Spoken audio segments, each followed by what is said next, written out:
Welcome to PBCJ's coverage of the sitting of the Senate. I'm Simone Absalom, and I'll provide a brief outline of what's expected to take place during the sitting.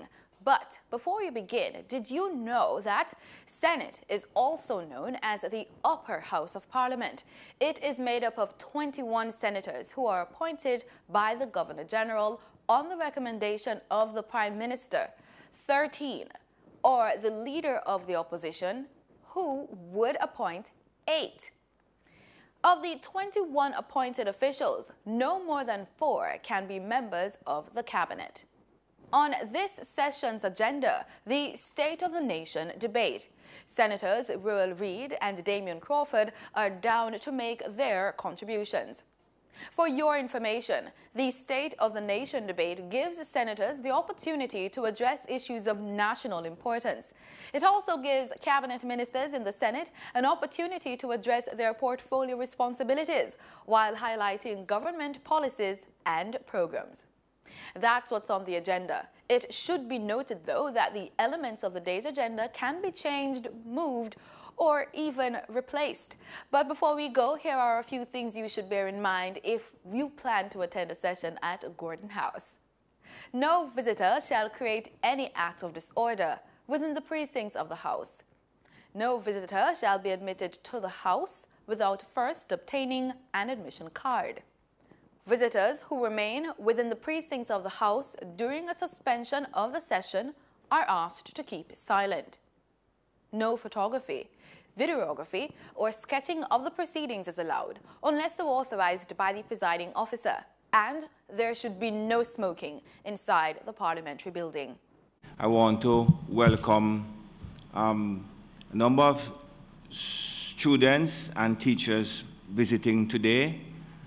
I'm going to just ask you, just indicate when I call your name, just indicate by waving where you are so that the members of the Senate can acknowledge your presence. We have some students from Jesse Repole. Okay. Jamaica, China Goodwill Infant. There they are. Welcome. COS and CAP and Kingston Technical. Good. Yalas High and Yalas Primary. St. Hilda's High. Brownstone High. York Castle.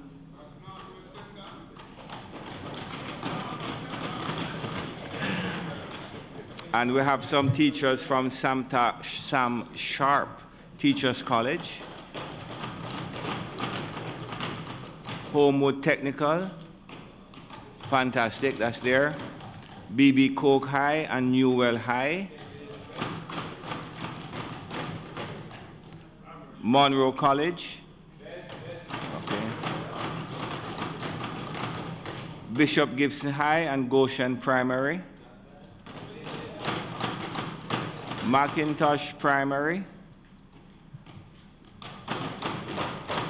And we have some teachers from Church Teachers College and the Bethlehem Moravian College teachers.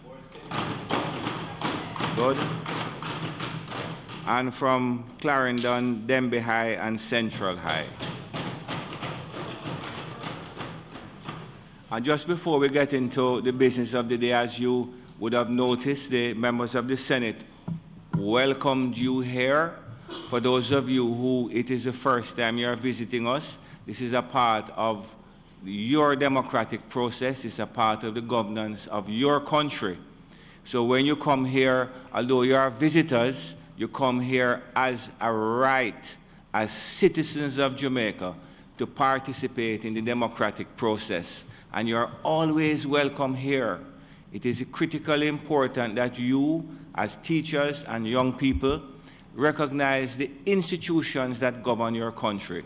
The Senate is an integral part of these institutions. This is where all the legislation that is passed come for review.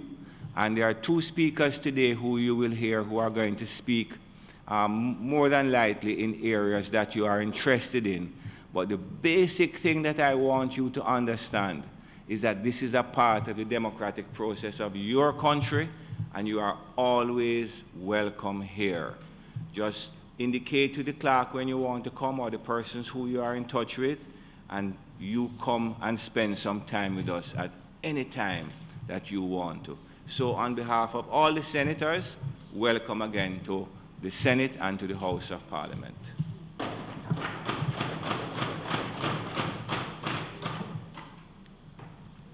Statements by ministers.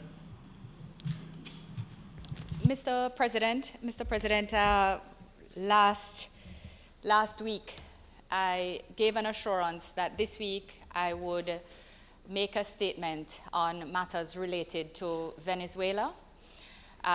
When I gave that assurance, I fully intended so to do. Regretfully, certain developments over the last few days have changed the circumstances within which I find myself this morning. And in those circumstances, I regretfully am not in a position to give that statement. I made efforts to contact Senator Knight, who had in fact raised the question this morning. Regretfully, he's traveling, I understand. I also indicated my difficulty to the Leader of Opposition Business in the Senate in this regard. The fact is, Mr. President, as I've said on more than one occasion, the matters related to foreign affairs are not always best conducted in the public domain. There are circumstances within which quiet diplomacy and sensitive discussions are required, and we are in such circumstances at this point in time. So I crave the understanding of members of the opposition on the matter. Thank you.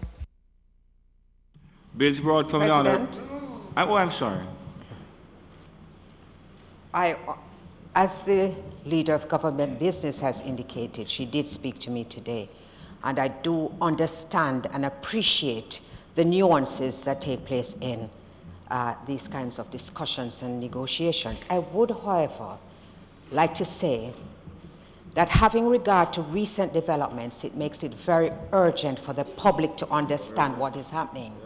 Because on the one hand, President Maduro is being criticized, his legitimacy is being challenged on the basis that democracy was not at work. And for the public to see the approbation, the recognition of the Leader of Opposition in these circumstances is confusing and troubling, and I think there needs to be some clarity brought to that, because it sets a bad precedent altogether. And I'm sure at the appropriate time, the leader will explain to the public it is vital that it be done at the earliest possible opportunity. President. Thank you very much, Leader. President, yeah, I'm going to speak out on my leader. We have a team on this side. Mr. Brown, just address me now. Yeah, Mr. President. I'm deeply concerned that a commitment, a solemn commitment made to the Senate last week, that at the next sitting, a statement would be made. And the minister said today that some things are best done behind the scene. But there's a press conference earlier this month by the minister. There's a comment this week by the minister without portfolio in the Ministry of Finance at a post-cabinet press briefing for which the Minister of Information would have been responsible. And I want to know whether or not, having gone publicly on some things, whether the government wishes to tell us whether or not they are engaged in negotiations with the government of Venezuela, and if that is the reason why they are not willing to make a statement today. And if so, which government in Venezuela are they negotiating with? Mr. Brown, with the greatest of respect, I did not see any uncertainty or lack of clarity in the minister's statement. She indicated, as I understand it, that there are continuous developments, and she does not wish to make a statement today, and the leader of of Opposition Business seems to have acknowledged that, so I don't think that I'm going to allow any engagement with the Minister. I'm not asking for an engagement, Mr. President, but the country was told last week certain things. They expect a statement, and I simply, as a senator and one who must engage out in the public, seek to find out whether or not this government is engaged in negotiations with the government of Venezuela, and if so, is it the government recognized by Trump, or is it the government recognized by some CARICOM states? Thank you. I think the Minister has made her position quite clear. Bills brought from the Honourable House of Representatives. Pardon? I didn't. I'm sorry. Announcements? I'm sorry, Madam Clerk. Laid on the table of the Senate today are the following. Ministry Paper Number 2, an annual report and financial statements of the Sugar Industry Authority for the year 2016-2017. Ministry Paper Number 3, an annual report and financial statements of the Cocoa Industry Board for the year ended September 30, 2015. Ministry Paper Number 4, and annual report of the Jamaica Agricultural Society for the year ended March 31, 2016. Ministry Paper Number 5, and annual report of the Jamaica Agricultural Society for the year ended March 31, 2017. Annual report and audited financial statements of the Culture, Health, Arts, Sports and Education Chase Fund for the year 2017-2018. Annual report and audited financial statements of the Jamaica Social Investment Fund JSIF for the year 2017-2018. Annual report of the Broadcasting Commission of Jamaica, BCJ, for the year 2017-2018. Thank you, Madam Clerk. And in welcoming persons to the chamber, I neglected to identify the Permanent Secretary of the Ministry of Education and Junior Minister for Education, Minister Green. Welcome to you both. Bills brought from the Honourable House of Representatives. Petitions. Papers. Reports from committees, notices of motions given orally, questions and answers to questions. Mr. President, yes. On the question notice paper, there are two questions set of questions standing in my name. Last week, the Minister of Education was not present, and I raised the issue of answers to these questions. The leader of government business indicated that should raise it with the minister. Are answers available to the simple questions that I asked today? Answers which are due on the 21st of December 2018. Senator Reid. Thank you, Mr. President. We are working on the answers to those questions. Thank you. Mr. President, I understand the answer is no, but no timetable is being given to a simple question as to whether or not a public sector monitoring committee exists and how many meetings has been held since last year. How long must we wait for answers on simple questions like that when the standing order asks for 21 days? Well, I can't answer that question, but he may make reference to it in his presentation. And hopefully, Senator Reid, you may try and get those answers next week. Mr. President, let me tell you the concern I have. When I ask questions in this Senate, it takes an inordinate time for answer, in breach of the standing orders. But what is concerned me is that the House is going to be prorogued in another week or two, and these questions will fall off the other paper, and the people of Jamaica will not be allowed to get answers to questions that are legitimately asked and affect their relationship with the government. And so again I ask, can we get an assurance that these questions will be answered before the Parliament prorogues? President, I want to assure the member, because certainly one in relation to the Public Sector Monitoring Committee, which we dealt with at Cabinet last sitting. So I can assure you I will be able to have those answers next sitting, and the one in relation to JCTU. The others, we're still collaborating with the ministries to get the data.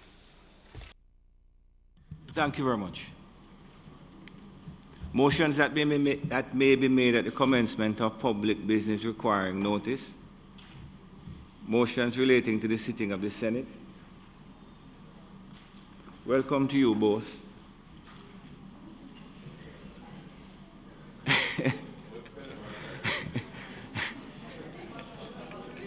I should say welcome to all three of you. Senator Morris, welcome. Motions relating to the sitting of the Senate. Motions for leave to introduce bills. The presentation of bills without the leave of the Senate first obtained. Public business. Minister. Thank you, Mr. President. Mr. President, today it is intended for us to continue with the State of the Nation debate. Today it is anticipated that presentations will be made by Senator the Honourable Reid, Minister of Education, Youth and Information, as well as Senator Crawford. We will start with Senator Crawford, having ended with Senator Braham last week. And it is my regret, Mr. President, that I must depart as I have some other obligations this morning. I have indicated to both presenters that I am very regretful that I'll miss their presentations, but I will watch them, as I'm quite sure they will be played in the different realms of social media and otherwise. And I am sure that we will all have a very good day with spirited contributions. With that, Mr. President, I thank you.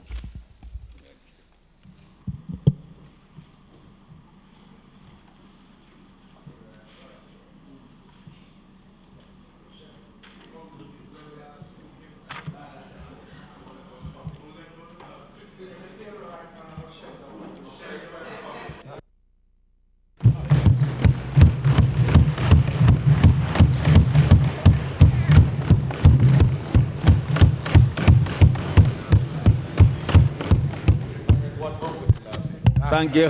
Senator Crawford. Thank you very much, Mr. President.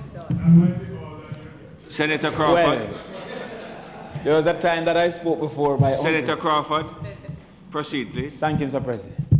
I was reminding the House that there was a time I spoke just before my uncle, Ransford, Senator Braham, and he took the opportunity to scold me in his speech.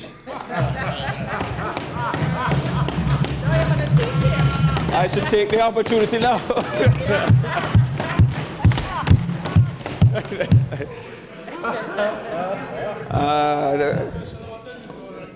That was the plan. That was the plan. But my mom is returning to Jamaica this weekend, so by extension, the plan had to change. Yes, he's her favorite brother. But anyway, Mr. President, I want to say a special good or welcome to those who are in the gallery and to those who are supporting the ministry in the public service, and my good friend, Junior Minister of Youth, Education and Information, Minister Green. We're here in this section of the House all as political practitioners. And we have to ask ourselves sometime why. What is the effort that we exert in politics? And politics is really the effort to create the country that you're comfortable with. It's easy to understand if we look at the United States because their politics is more shown on TV, more consumed by our people. But if you look in the United States, if you're for abortion, then you are a conservative, you support the Republican Party.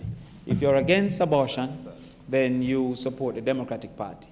If you are for the access and free access to guns, you support the Republican Party. And if you're for the control of guns, you support the Democratic Party. So basically, it is a struggle generally to create the country that you're comfortable with. And so when we have conversations here, we have to ask one simple question. What type of country am I comfortable with? We have to ask that question because many times we know what kind of house we're comfortable with, but we often don't reach as far to consider what kind of country we're comfortable with. Not realizing that it's unlikely you're going to get the house that you're comfortable with if you don't have that country that you're comfortable with. So I'm saying to you, therefore, well, I'm sure for the simple fact that we have created a country that we perceive to be high crime, your house have enough grill. That's the type of country that you're comfortable with. So therefore, I said to myself, The country that I'm comfortable with is a developed country. Even though in Parliament and in news we talk about growth, growth is really just an assistant to development. Growth isn't automatic development. But with growth, you're able to develop. Absolutely. And I want a developed country. Yes. And that developed country is going to be measured by the Human Development Index. So that development, by its connotation and its denotation, suggests that youth must be at the center of the conversation. Right. Because the development is an improvement over time. And that improvement is a movement from a current state to an improved state in the future. And by extension, if we have any conversation about future, youth must be a central part of that conversation. That's right. Now, the first misstep that we have made in that conversation of youth is how we have sought to define youth only as an age group. So when we say we're talking about youth, we say they're under 30. That's what the Commonwealth have accepted. They're under 30. But youth is more than an age group, because if you look, for example, in Singapore, it's 35. In Nigeria, it's 35. And there are some people that would say it's 24. So youth really is a period of transition from dependence to independence. So when you're just born as a baby, you find that somebody have to bathe you, somebody have to feed you, and over time you start to do more things on your own. And we're saying that at the end of the period of youth, this person should be an independent citizen. We then have to ask ourselves, what is an independent Jamaican? What's an independent citizen in Jamaica? And what are the factors that are intervening to cause for a delay of that level of independence? So I want to say now, in my opinion, that an independent Jamaican must have certain things. Firstly, they must have an academic qualification of a degree or its equivalent. We're saying it's equivalent because skills are very important, and in many cases they don't offer degrees in skills. So level 4 in art, etc., would be a good equivalent. I remember going down to a hotel where we were doing construction. Many Jamaicans were complaining of not being employed. And when we asked, why is it that you're importing persons to do electrical and to do masonry, to lay tiles, our Jamaicans were not certified. And they say, even if the skill is available, our insurance wouldn't cover us if the person that did the implementation was not certified. And so therefore, we are past the point that a person only had to graduate because of age, him age out of school. Him now have to qualify out of school. And so we are saying that we have to look at that and say, what do we want? We want an independent Jamaican to have legitimate access to housing that is en route to owning his own. Now, independence and freedom are things that we discuss. Now, understand this. If a person don't have a choice, then that person is not independent. So if you choose to live with a parent, that is fine. But if you have to live with a parent, that becomes a problem. And we are having more and more Jamaicans at 35, some of the 40, who have to live with their parent and not necessarily choosing to live with their parent. So we feel that we have to look for what are the hindrances that exist, that is creating a situation that adults, people that should have passed the age of transition, are still not independent. They have not transitioned over time. We have to also look and say that an independent Jamaican must be able to be an effective parent. That's right. That they must have been exposed sufficiently to parental training. Because we are recognizing that right now in our society, we are having issues with parenting, transferring negative practices onto their children, and our response so far has been to lock them up. Yeah. Parents who have great interest in their child development, our response is that you have mistreated the child and locked them up. Now, let me just expose it to one reality. That behavior modification is a responsibility of a parent. That a parent must be engaged in the effort to modify their child's behavior. Now, if it is so, they have 3 options available to them for that behavior modification. The first one is going to be that they have the option of positive reinforcement, giving them something good because they have done something good. The second one is the option of negative reinforcement, taking away something good because they have done something bad. And the third option is punishment, applying something bad because they have done something bad. We have 500,000 Jamaicans living on less than $200 a day, which means that they're below the poverty line. That first two is not available to them. What are they going to give good when they can't afford most things good? When we can say we're going to take away the Wi-Fi, they had no Wi-Fi. When we can say no telephone, they had no cell phone. When you can say go to your room, everybody's in the same room. So how is it, therefore, that you're going to now give something good when you have nothing to give? And then because you had nothing to give, you have nothing to take back, so therefore negative reinforcement isn't available. The only thing available to them is punishment. But they have no knowledge of what is the best way to punish. So they beat.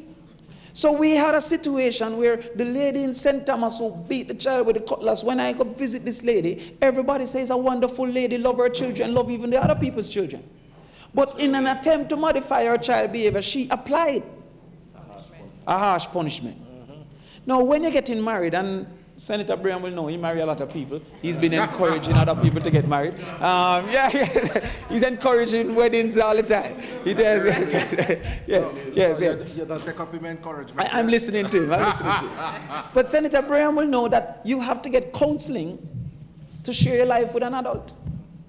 But you only need to be in a mood to get a child. Now, we need to be exposing our people to this level of training so that they can become independent people and to give off that. An independent person must be willing to be a volunteer. Must be willing to be a volunteer. Now, we're going to look at that because when I was growing up, long time, most of you never born them time. But when I was the ones up on the gallery, but we used to have scout and football, and most times I was volunteered. Yes. Now we have a system that nobody is willing to volunteer. If there's no pay, there's no person. And so we have this concept that we have all these unattached youth and we have no system to attach them. Because there are very limited volunteers available to do the training and the coaching and all. Volunteerism is dead. It's basically that volunteerism is dead. And finally, the independent Jamaican should identify the most likely area of earning. His most likely or her most likely area of earning. Now, note we never say of employment, because employment isn't the only option. More and more we realize that we have to become entrepreneurs, and we're going to discuss that a little bit later, because the factory that used to hire 100 people in 1980s now hiring 10 people. They call it mechanization and automation. And so more persons who were part of the working class seeking wages, they now have to be seeking profit, even though they don't have the assets to be naturally a part of the profit seekers. And so they are now going into industries that we have to encourage that have low levels of, and Senator Mayor, you are very much in tune with what we're talking about, of those industries for the poor, low barrier industries. So when I said this is an independent Jamaican, we have to look at what has been the contribution of the government in the last 3 years to creating this independent Jamaican. What have been the shortfalls of the government? What have been the achievements of the government in achieving this independent Jamaican? Now let us look at some of the proposals also that we're going to have. Now, I see you laughing over there, but this is some of the things that we are talking about right now. If you're not going to do it, just call the election and make we do it. That's right.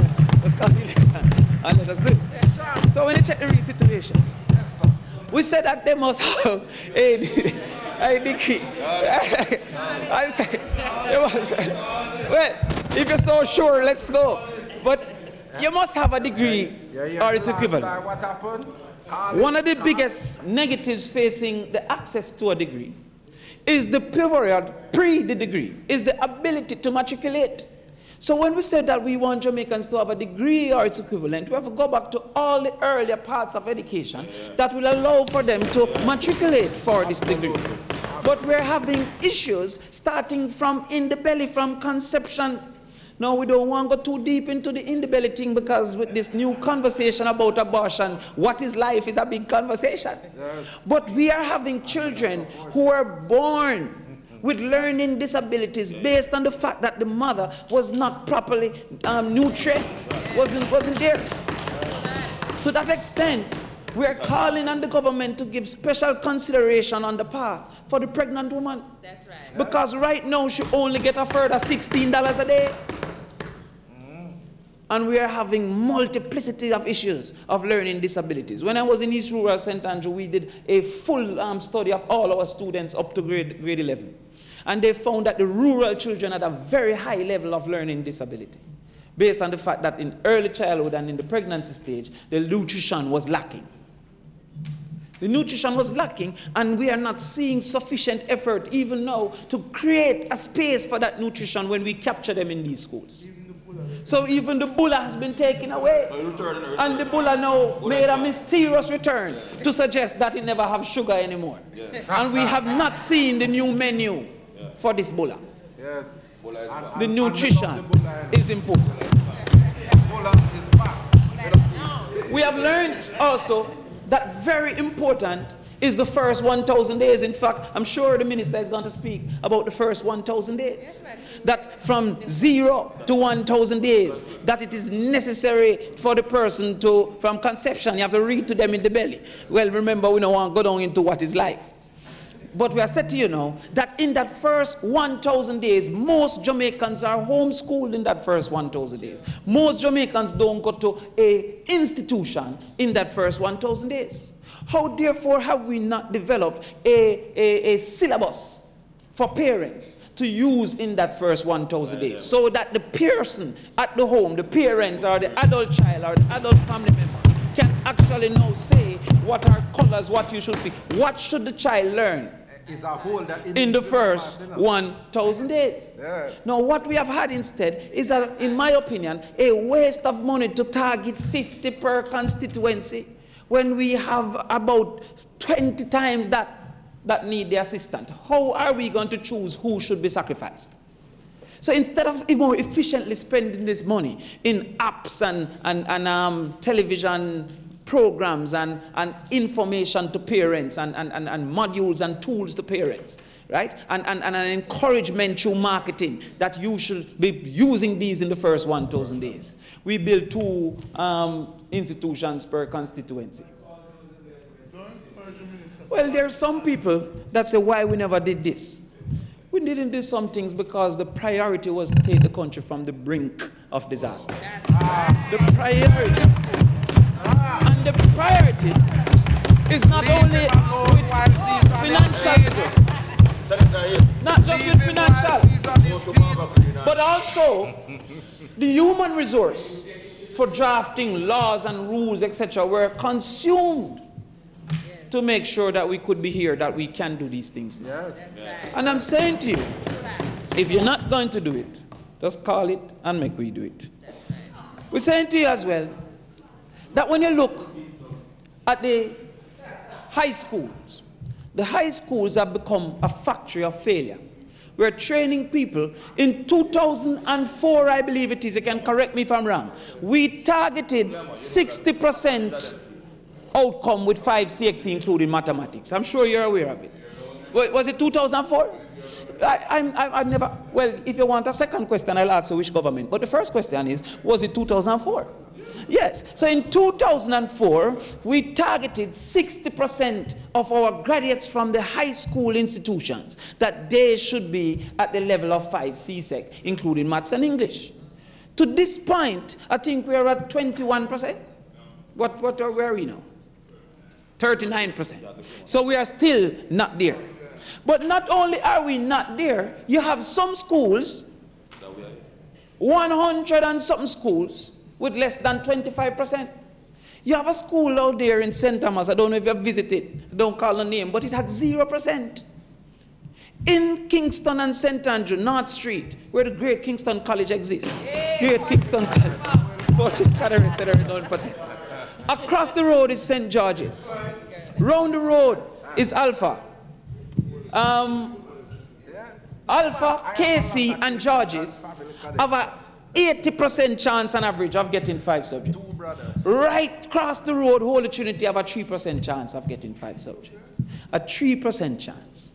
And not only that, the situation is getting worse because we have implemented a fake free education system that said that they don't have to pay their auxiliary fees. I'll give you an example of a school that is here now. KT used to collect up to 57% from the parents. Since this new policy, they're down to 21%. And the money that they have gotten haven't covered 7% more of what they used to collect. That is Kingston Technical. Now, Kingston College will send out a circular to Senator Braham and myself and say, we need money, we need 5,000, we need that. Or 100 years old, JC is nearly 300. We have other schools with established prime ministers for 3, 4, 5 times. They can raise money. But the non-traditional schools, the Kingston Highs of this world, they can't raise that money. So the policy now is increasing the gap available. It's cutting out some of the necessary things that the school used to do with co-curricular activity and the quality of co-curricular activity. So they can't get sport, they can't get nothing. Now understand the importance of the quality of co-curricular activity. Co-curricular activity, in my opinion, and I'm suggesting to you, Minister, for consideration, that it should be automatic, that every child have to do one. It should be automatic. Because I'm tired of walking around and seeing Jamaicans without no confidence because they have never been in a system that helps to create the feeling and knowledge of competing and winning and achieving things. And so when you're talking to them, it's like them in an embassy line. Them look frail and shame. Them head bow down.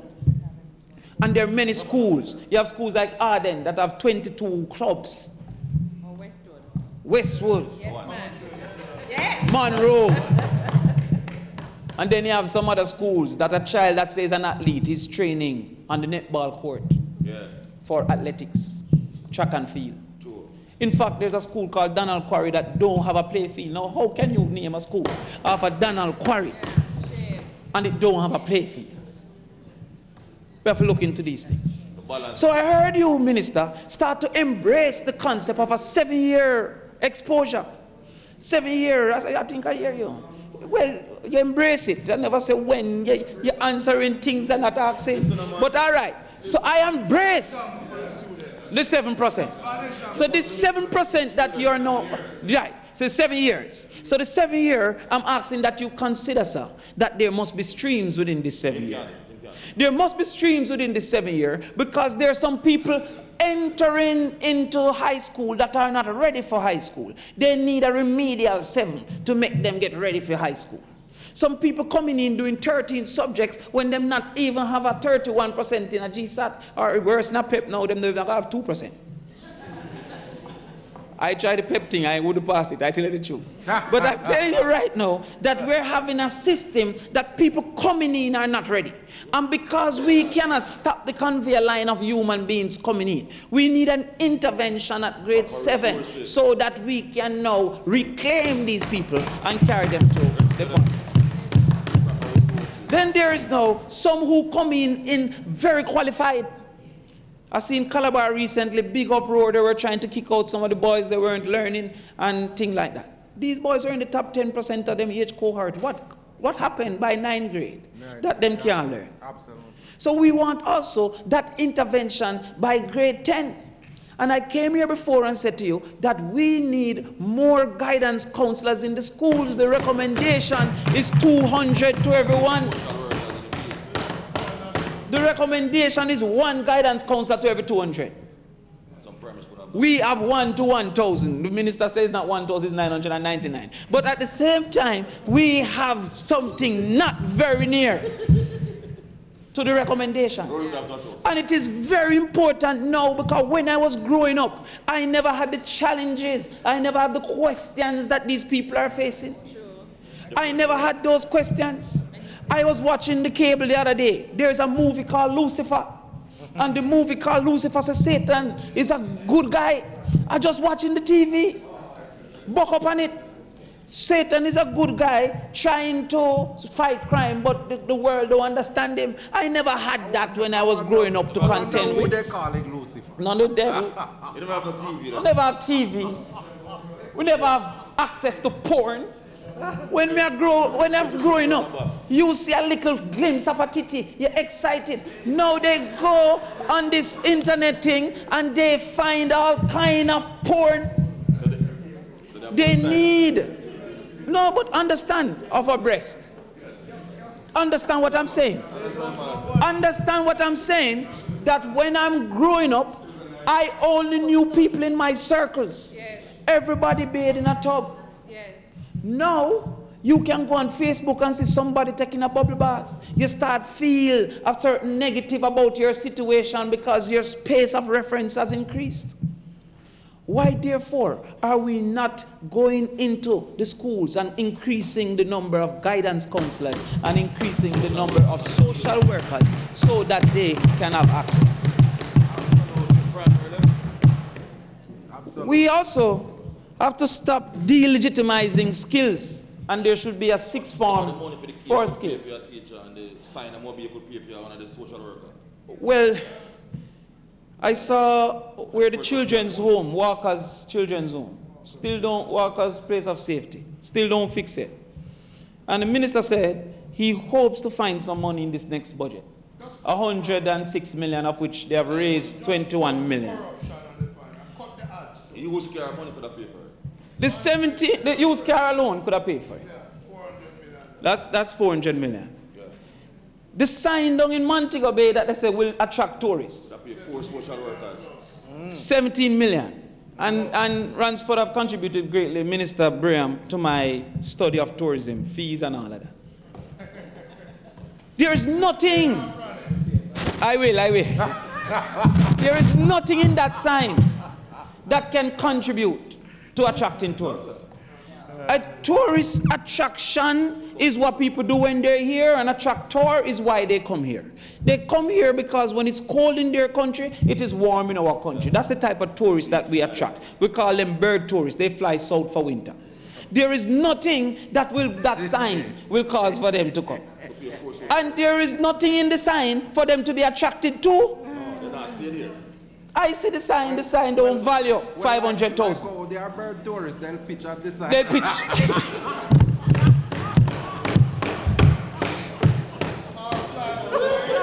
But we have to now stop saying that if you're not academically inclined, if you're not going towards being a doctor, sixth form is not for you.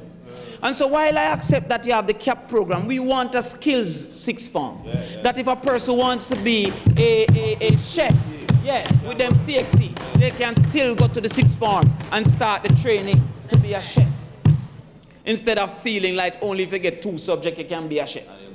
You got CAP or you have to wait till heart accepts you. So I'm happy that you're thinking about the 7-year thing, because we're sending home many 16-year-olds without subject or supervision. And then we wonder why they're a part of a gang. But more importantly, those who matriculate can't afford university. How many people know that if it is that you should look at the lowest school fee at the University of the West Indies, it is 58 weeks of minimum wage? That a person would have to save 58 weeks, don't eat, don't pay no rent, don't consume none of their minimum wage, and have to save 58 weeks for the fee. And when they say the housing and the books, etc., the total cost that they estimate is 84 weeks of minimum wage. So for every 1 year, you'd have to nearly work 2 years and eat nothing or nothing of minimum wage. That is unaffordable to those who are able to afford it. And that is why we have embraced the first in the family. We are saying that the first person in every family that matriculate for the university should be able to attend without a fee. And some people are now saying, everyone, the first in the family to matriculate will go to the university without a fee. Because there is no reason that a helper's child with 10 CXC and 8 K is sitting at home incapable to be a doctor. There is no reason for, thank you, my brother. And then some people who wants to be detractors, they then ask, what's the family? Because in Jamaica, you have family and man have outside woman and all of that. And Senator Braham made a big contribution last week about promoting families. Very important. But I'm saying to you that at the end of the day, you have 2 definitions that we can work with for family that will cover all our families. The first are shared descendants. Yes, are descendants of a shared ancestor. So my father, all the children of my father were a part of a family. Or my mother were a part of a family. Or at least 1 parent and 1 child under the same roof. That is also a family. So therefore, all of them will be considered to say that we want to give them that no problem in defining what is a family. other detractors say, how are we going to afford it? It's a waste of money. How are we going to afford it? Well, we have done our research, and it suggests to us that $1.7 billion is sufficient to pay for 30% of those who matriculate. 30% of those who matriculate. 1.7 billion. The last budget was $730-something billion. That's less than 1% of the budget. But if that's not the priority, call the election and make we do it. Yeah.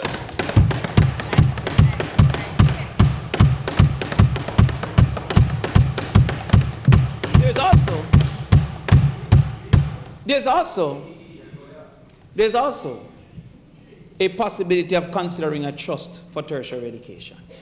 In the same way that you have a national housing trust, that we can consider a trust for tertiary education, so that I put a percent and company put a percent, and then I use my mother points and I go and now borrow money to go to school.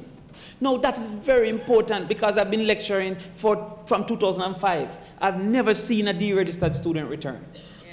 When they're deregistered, they have the most plans what they're going to do, what kind of work they're going to get. Awesome. I see the former Prime Minister Bruce Golding, right, Honourable. He said that his research showed that the average student was making $50,000 with a degree. So when you deregister a person without a degree, he might make $30,000. When would he save enough to return? They have never seen one return. Seriously. We're saying that even if your parent don't contribute, even if your mother never work, your father never work, if you work for 2 years, you get your points and you come back. And that would have created a full system that we can use. The other thing is, we have to look at housing, and I'm going to come now to Senator Braham. We don't realize that part of the... Just... All day. Until 7:30. It's a holder in the time allocated for the member to speak has expired. We'd like to move that the member's time be extended sufficient for him to come.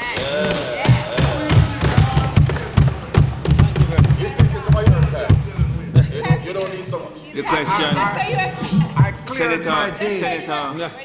Senator Crawford, the question is that the Speaker's time be extended for him to complete his presentation. Senator Crawford, within the bounds of our discussion, please. Yes. Thank you very much. Those in favor? Aye. Against? Continue, please. Thank you very much. Continue, Holder. You're doing very well. Thank you, sir. No, I want to come back.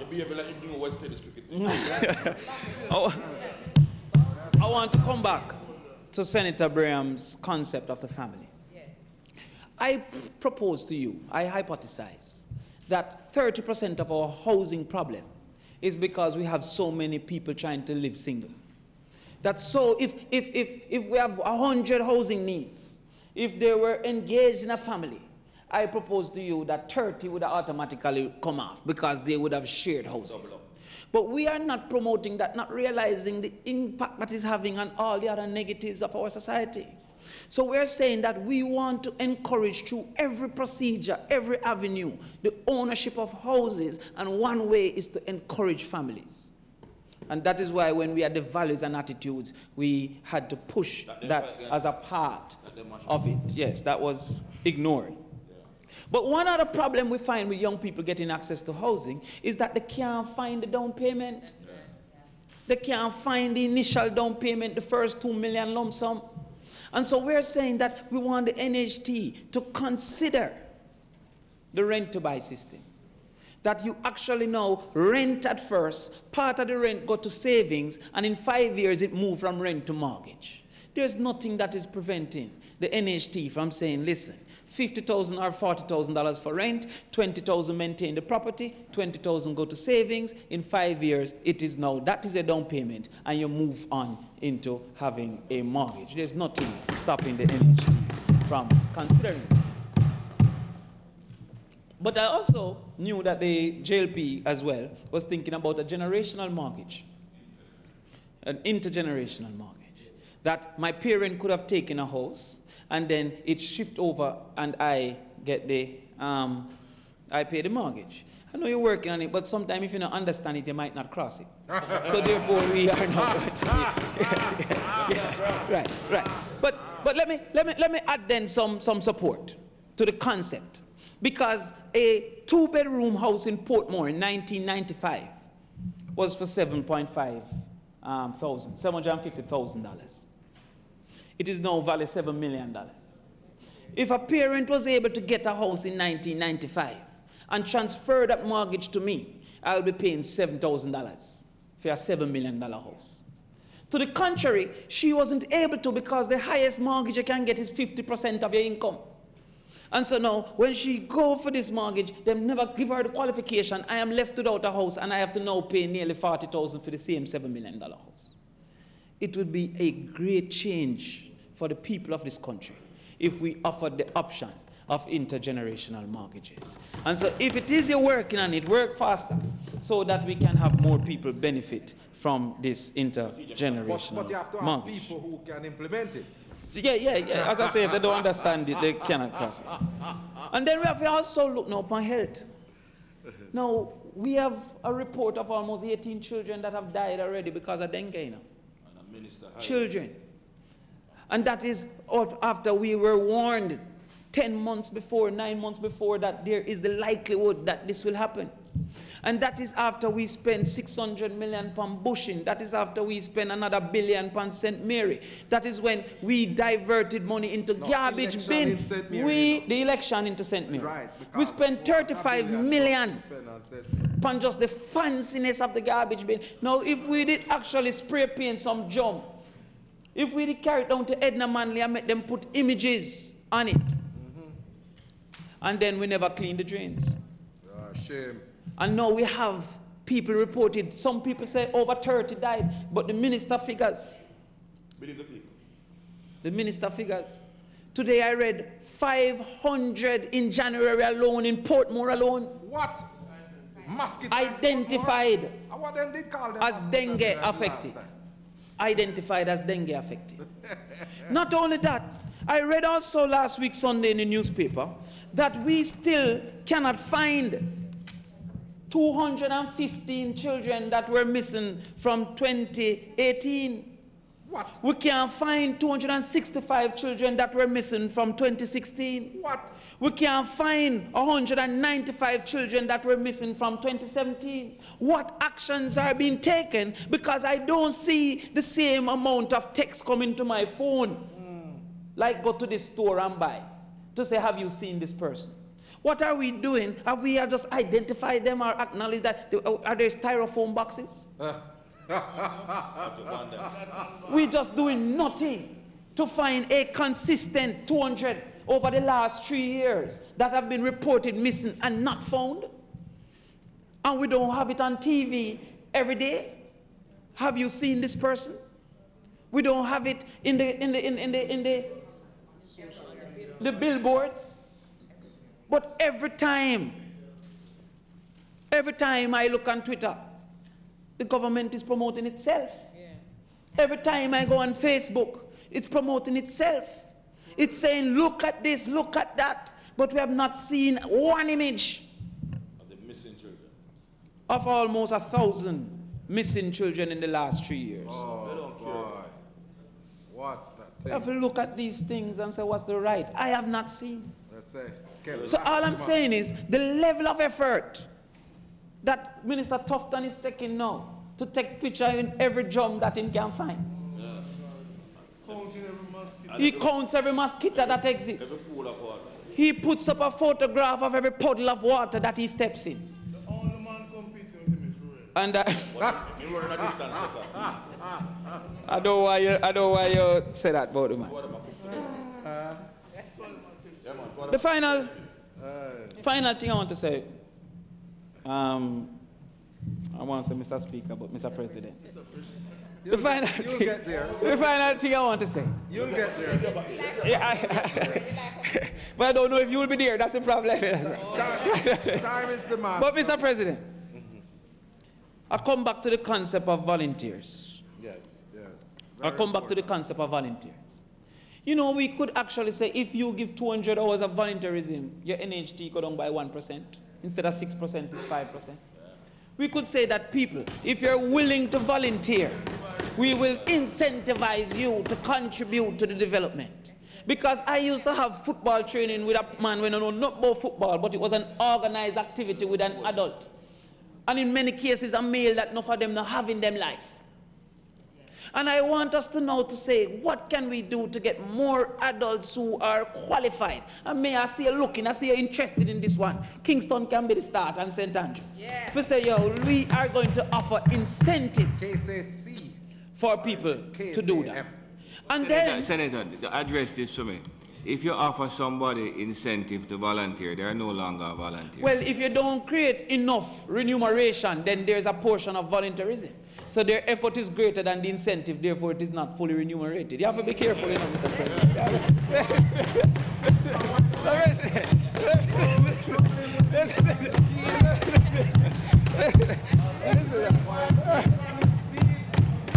You don't want the kids to understand. You want the kids to understand. It's a partial volunteer. Yeah. But,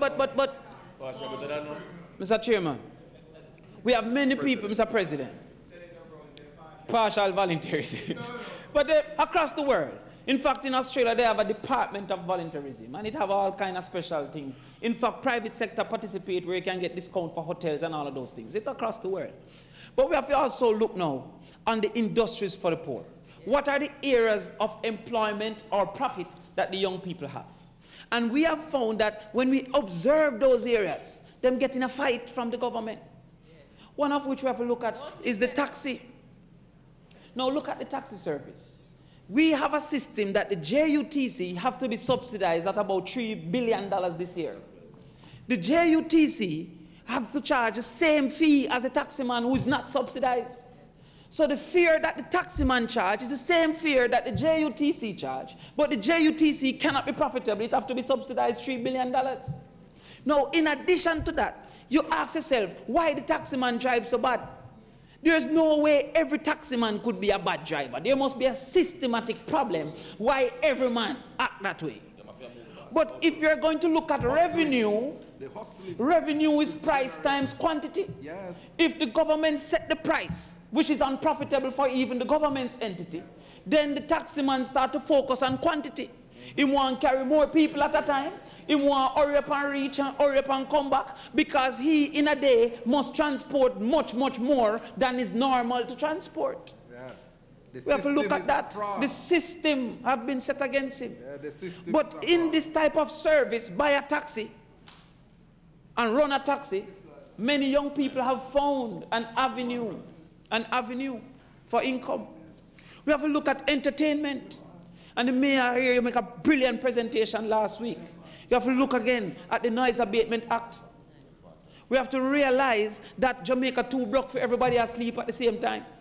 But at the same time, we can't have people that keep up other people. That's right. So downtown, as you know, Mayor discussed right now, downtown is an excellent place based upon the heights of the building and the water and thing for us to have a local zone. Yes.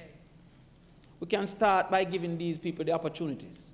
Because I met a man, team and president, who say he makes weekly $25,000 from keeping a party. To me, it sounds, look a bit, I said, why would you do all of this with $25,000 a week and keep it every Tuesday? He says, other than that, I will be making $7,000 minimum wage. So he's making nearly 3, 4, 5 times what he would have made by creating an entertainment activity. We are killing entertainment. We're killing entertainment without understanding what it is that we left there when we had Kingston be named as a creative city. That was to make entertainment be an attractor. That is why we left there 90 days of summer called Jamrock Summer. That in the 90 days of summer we would use entertainment to attract people to Jamaica and participate in that type of space. When we went to get reggae recognized, and it is very unfair that when things come true, you know, even that even invite we for come and sing. Yes, but when we went to UNESCO for reggae, they have a term for it, you know. But them for boss we stay. Them for say, Mr. Crawford, we know you'll fight for it. But we were not only fighting for it to be recognized by UNESCO. That, you know? We wanted that once recognized, then we would use reggae as an attractor. that we would go further and now try to get back the money for our artists that have not been paid over to Jamaica. It would have given us great standing in the court to say it has been acknowledged by UNESCO that reggae is a Jamaican output, and therefore, even though many of our older artists' names were not on the title, that they should be rewarded. None of that is happening right now. So we're saying to you, members of the Senate, the type of country that we want is one that have Jamaicans become independent by age 30.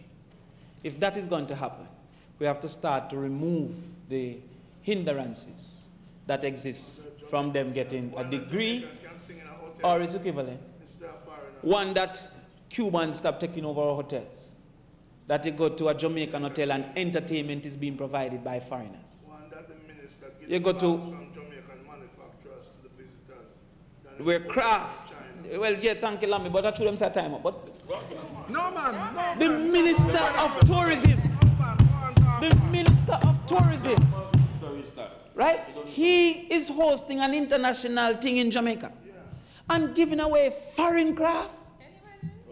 That is so ridiculous. Shame. So much so that the JMEA president come out to say, how is it? Now craft is the poor part of tourism, you know. Is the industry within tourism that the poorest Jamaicans likely participate is in craft and entertainment. And we have replaced them with foreign craft and foreign entertainers. We left a craft policy there. We spent months and months preparing a craft policy. A craft policy that would protect the industry, that will cause for a person to create and earn instead of have to sell. We left that craft policy there. We left the craft policy with an authentic Jamaica brand that we copyright, and that brand can only be sold in the craft market. And that will allow for Edna Manley people to create craft that other vendors sell. None of that has been done, and then we take foreign craft and sell it. These are things that we have to look at, because it is reducing the possibility that we can become independent.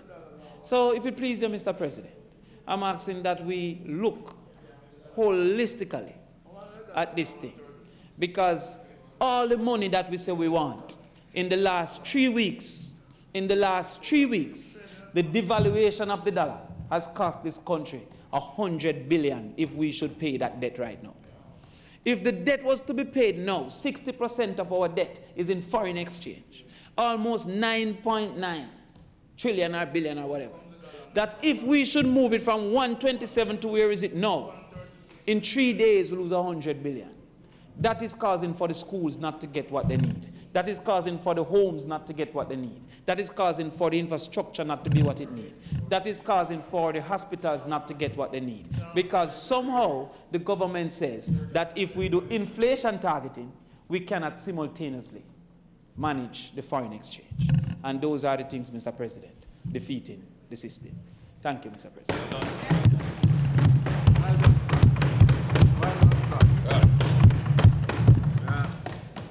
Yeah, man. Well done. Excellent. Well done. Thank you. You see all the batting heavy over here? Heavy. Thank you, Senator Crawford. Senator. Thank you, Senator Crawford. Senator Reid, I recognize you from a seat other than your own. Proceed, please. Thank you very much, Mr. President.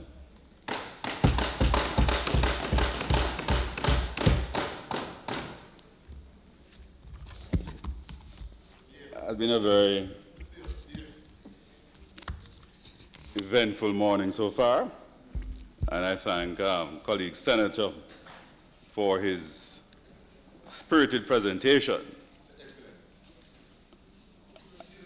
I will have an opportunity to make a few comments on transforming what I see are ideas into action. Mr. President, colleagues, I deem this a privilege to contribute in this State of the Nation debate. I want to signal my gratitude for the opportunity to serve the nation in this capacity as Minister of Education, Youth and Information, a responsibility that was bestowed on me nearly 3 years ago by the first post-independence born Prime Minister of Jamaica, our great builder, our great leader, Prime Minister, the most Honourable Andrew Holness, the best ever Prime Minister that Jamaica has seen. I look forward to continuing to serve with him as we rebuild this great country. Take it from where, you talk about development and independence, where Jamaica really ought to have been. Yes. And I speak about that in a little while, because my good friend, Senator Crawford, conveniently forgets very often our history. Because, and I make it very clear, we ought to have been fathered. A lot of the things you talk about, you should have fixed those problems long ago. But there is a reason right across there that has held back the progress of this country for these many years. But I'll get to there in a little while.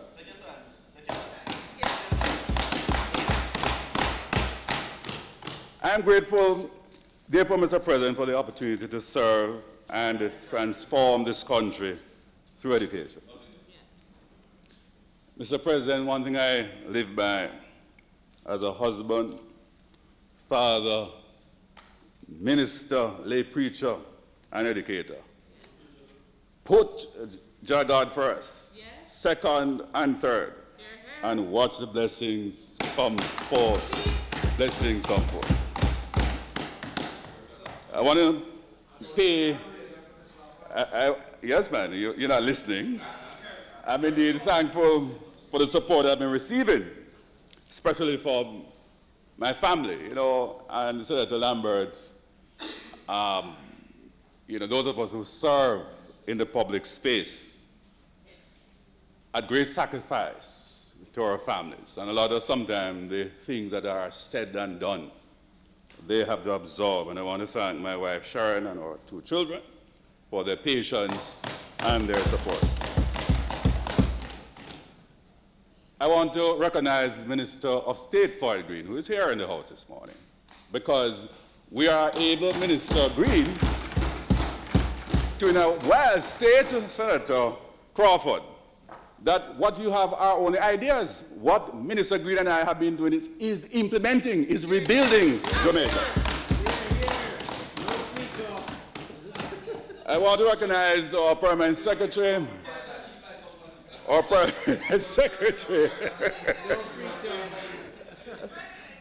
Mr.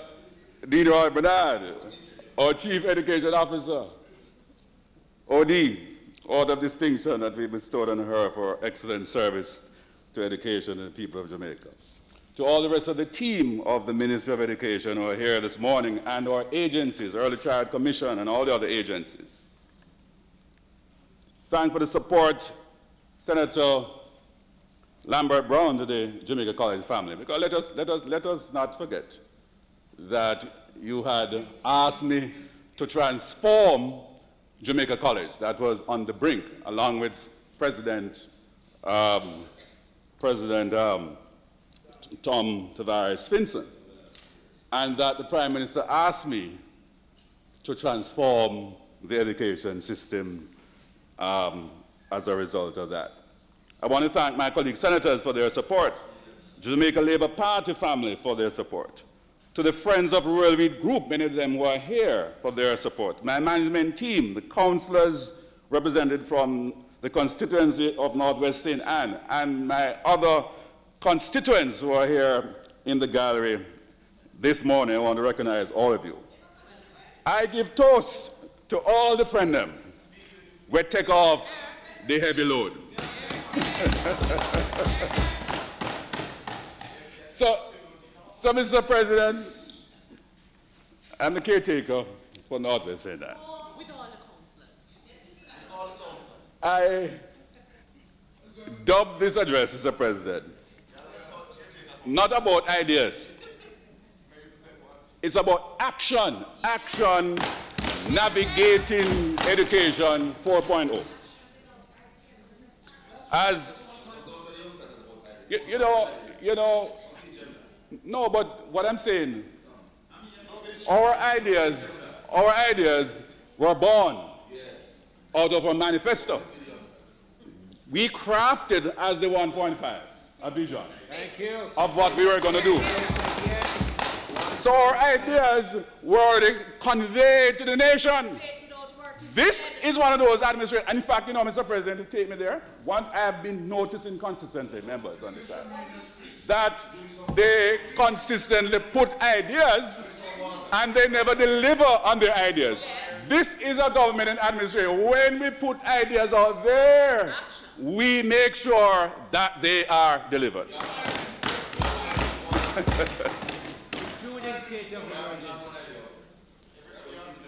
You know, Mr. President,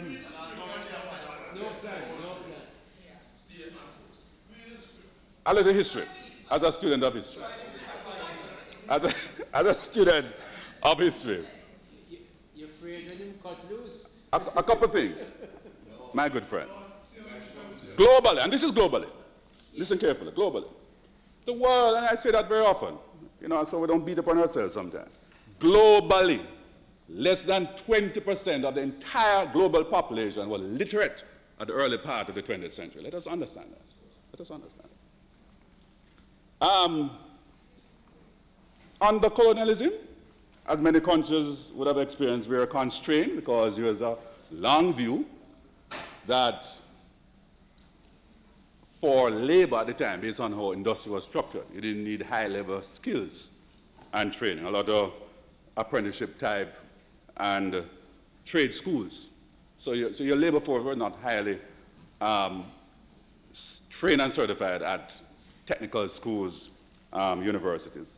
The access to education was never globally available. You know, it's interesting that the first concept of free education was born out of the experience of the churches who, for many, they were the one who really started the education system in its earliest origins. And coming out of deliberation in Scotland, the churches agreed among themselves in 1179 AD to begin free education to the masses. And I'm going to talk about that in a little while, because you and I and Senator Floyd Morris, and a bit disappointed in my colleague Senator Brown, where you accept and embrace a philosophy of state education. And because this administration is implementing it, even though that you agree with the philosophy, because it is on this side, you have a problem with it. Because I'm saying, and I want to take you back to a lot of what you have said, because I find your argument contradictory. I find your argument contradictory. Because when you look at the cost of education, as happened anyway, even from 1179, it was proven that the poor by themselves could not afford education. But Michael Manley was not Columbus in that regard. That's what I'm saying. so when Michael Manley pronounced on free education, he was not the first person in the world. It was, as I said, from 1179. It wasn't another thing. But hear this. By the destruction of the economy, because you had a good idea, the destruction of the economy in the 1970s, between 1972 and 98, where the GDP went down by 25%, you could not sustain that philosophy. So, nonetheless, you know, Mr. President, the members on that side conveniently forget history. After the 1970s to 80, then deliverance came, to deliver the people between 1980 and 1989. Between 1989 and 2007, a particular party and administration ran this country for 18 and a half years. And a lot of all the social issues that member Damien has spoken about, they also fixed them. In fact, your record of economic growth, you had an average of less than 1% GDP growth in that particular period. So I'm saying,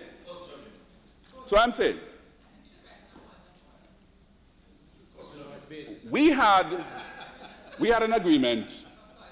We had an agreement in 2002 to have a bipartisan approach to education. We don't have to make education political football. In 1970s, Mr. President, in the era of the New Deal for education in independent Jamaica, at that time there were 693 primary, all-age, and junior high schools, 26 infant schools, and 55 secondary schools, with a little over 6,000 teachers serving over 300,000 students. Currently, we have 764 primary, all-age, and junior high schools, and about 171 high schools. Today, we have 35 public institutions for students with special needs, as was mentioned by Senator Crawford, 19 private institutions. The number of teachers have moved from 6,000 to 25,000, significantly improving the pupil-teacher ratio in most schools. The school population today has moved from 300,000 to over 600,000. So we'll be making progress. The public education system is closest and the most sustained point of contact between children, youth, and the government, and is the point at which the government exercises its latitude to mold the population with the values and attitudes representative of the Jamaican citizen. Education, Mr. President, has and continues to be one of the government's key avenues and instruments in the pursuit of equity, the elimination of crime and poverty, as well as the maintenance of discipline, public order, environmental responsibility, respect, productivity, and other characteristics synonymous with the Jamaican identity. Mr. President, the study done by Hart, as Member Crawford mentioned, put the number of unattached youth about 158,400, which is significantly less than the estimate previously quoted, but still too many. The efforts by the ministry to reduce these figures are concentrated around the need to introduce positive behaviors and to identify and curb violent behaviors in schools. So we're not just talking, we're doing things. We're introducing, for example, the Caribbean Maritime University Cadet Corps, which is one of the collaborative efforts which is now being implemented in 23 schools with more than 2,700 cadets and projected to expand to 50 schools this year. The Jamaica Combined Cadet Corps has also been expanded to include an additional 50 schools for this year. Furthermore, many schools have been provided with temporary deans of discipline and safety and security support officers to assist in maintaining discipline and provide support to students in our schools. To date, Mr. President, over 250 handheld metal detectors, 15 walk-through detectors have been delivered to over 150 schools through support of the USAID program. Safety and Security in Schools unit continues to work with schools to ensure safety and security committees are active.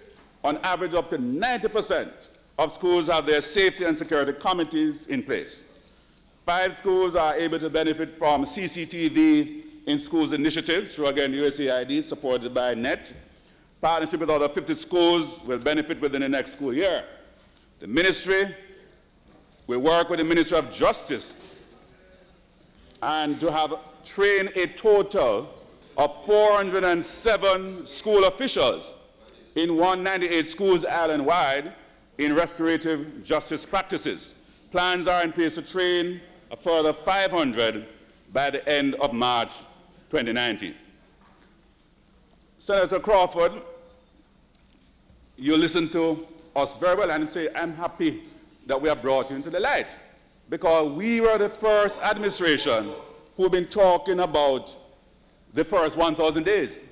So we are talking about a 0 to 13 strategy where we work with parents, vulnerable parents, to ensure, like our colleagues in Cuba have no problem in that vision, vision of ensuring that no child is disenfranchised, because they all need a good start, early stimulation, and state support. You know, I'd like to remind the Senate members that we, on both sides, in 2011, signed on to the Charter of Rights, that the state agrees to provide free, state-provided pre-primary and primary education. It seems that sometimes we forget about that. And so this administration has recognized that constitutional breach, and we are going to be rolling out our program to make sure we make sure we fulfill that mandate. But we're taking it further. We are saying that our idea is to ensure that up to 18, our children or young people, Minister Green and team, are supported properly by the state. No excuse, no barriers, no financial barriers. And in this new world age, using our creativity. So what you spoke a while ago about sixth form and what the cap represents, the 7-year, the idea behind all of that is to have a full throughput. The full throughput that you can achieve an associate degree by the time you leave at grade 13. That is the vision. So that is the vision. And to demonstrate that we are putting vision into action, we have 202 institutions right now that are embracing this philosophy. So we don't just have ideas, we put our ideas into action. The institutions include our secondary schools, our community colleges, Mr. President, our teachers' colleges, our universities, and private institutions are working in partnership in this regard. So we look forward to Senator Crawford and his team partnering with us to create independent Jamaica, since you are the ideas man, you claim, but we are the people of ideas and action.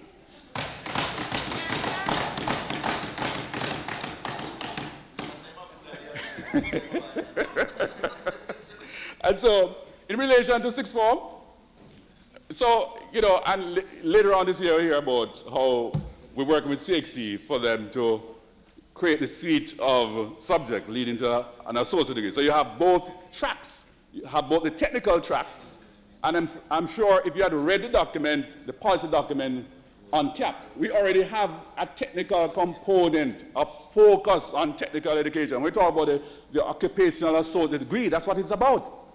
Occupational degree is preparing and providing the students opportunity to become executive chef. So, you know, I don't know why the member is giving us a lecture to say that we don't know what we're doing. We are the government of vision and action. Mr. President, the PIOG has recently published a report which indicated with the inclusion of individuals who learn from persons with more experience, approximately 56.9% of the labor force, 18 and over, would be considered to either be trained or some form of academic qualification.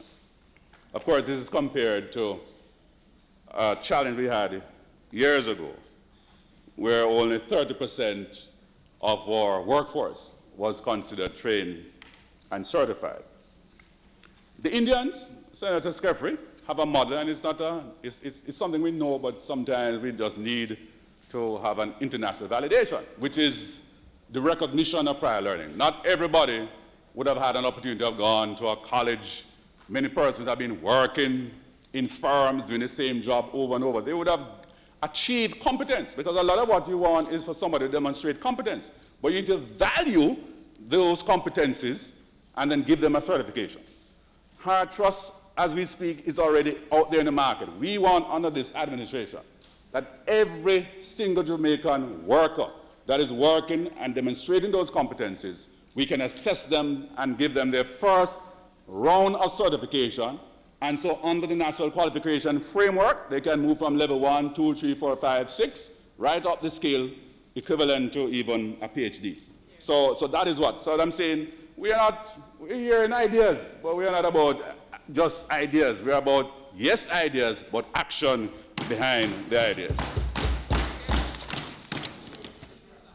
Mr. President,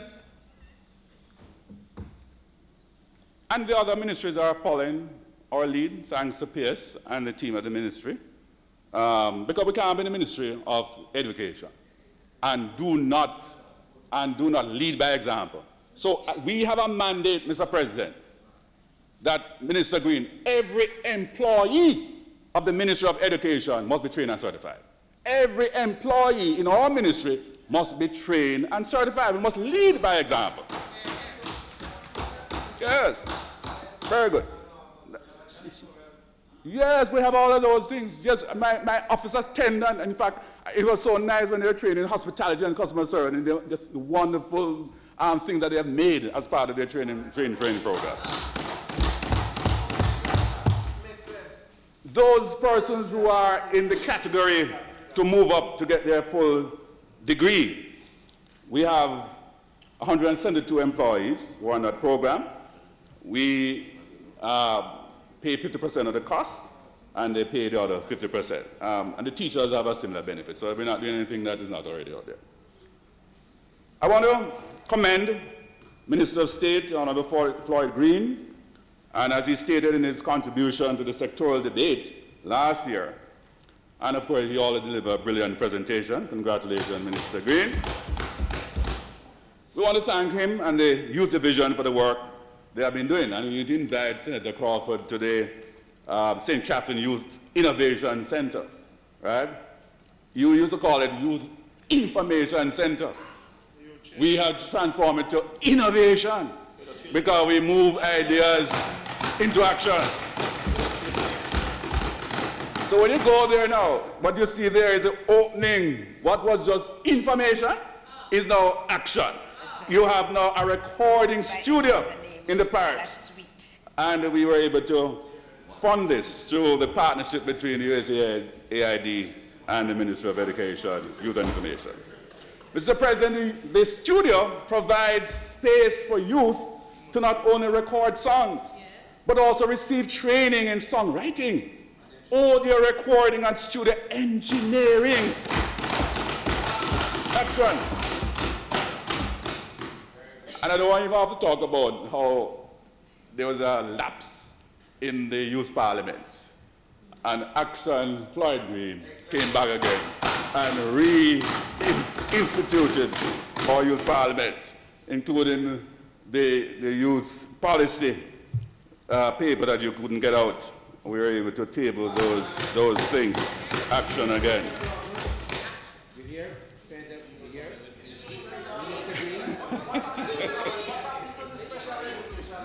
Mr. President, the Ministry of Education, Youth and Information has engaged in partnership with the Ministry of Health in many ways, including rolling out the Jamaica Moves program in schools, as well as recent policy on interim guidelines for beverages in schools. This new policy stipulates the maximum sugar content, Senator Brown, for beverages sold and offered in schools, and indicates the portions by which the sugar content of drinks should be gradually reduced over the next 5 years to promote healthy living and reduce the risk of non-communicable diseases. Since the start of the financial year 18-19, the Nutrition Product Limited has reformulated Senator Brown's bullets that have been provided in schools. And it's a small amount of school, by the way. It's not everybody get bulla. Some people like it. I like it, But so we are reformulating it. So those of you like it, you can get that. Reducing the amount of sugar and amount of sodium, amount of salt, because these things are not good for you. It has also introduced healthy alternatives, including the provision of bottled water to students. Yeah. The government continues to embrace the spirit of partnership and welcomes assistance being provided by several private sector entities that have partnered with schools to provide breakfast and lunch options for those who are unable to afford it.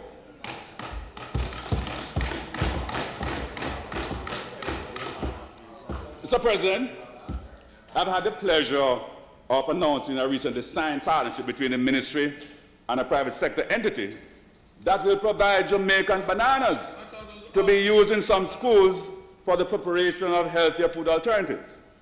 This is another achievement as we advance the notion of growing what we eat and eating what we grow through our school feeding program.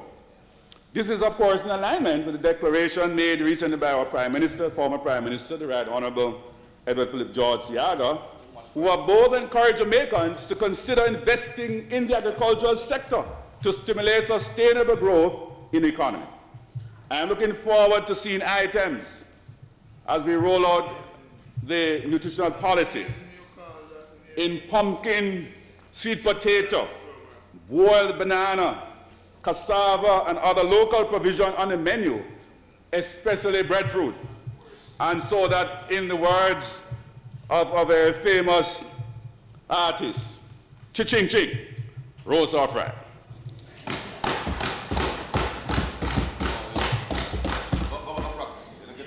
The Ministry of Education, Youth and Information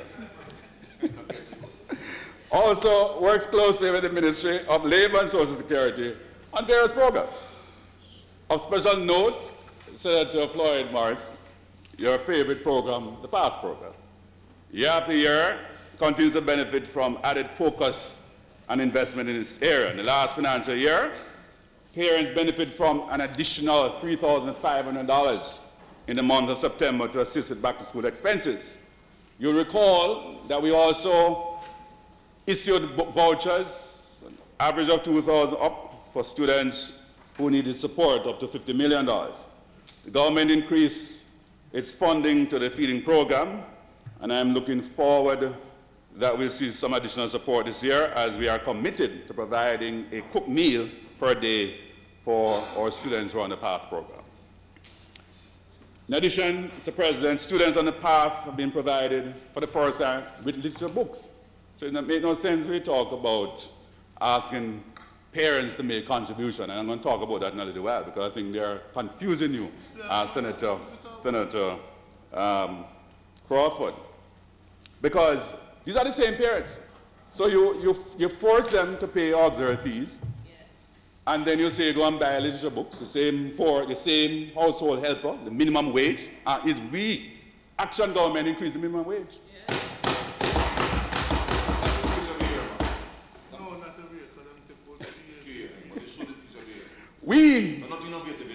We innovatively introduce insurance coverage for students on PATH. They don't have to pay, we pay. We introduce the rural transportation because we recognize that these same poor children, the ones in the corporate area, benefit from a subsidized J2C. Those poor, when we look at some of the children in St. Thomas, in Portland, in St. Mary, they couldn't get to school without government support. And so Action Government, led by the builder himself, make sure we place the resources in place to ensure that we can get our children who are vulnerable to school.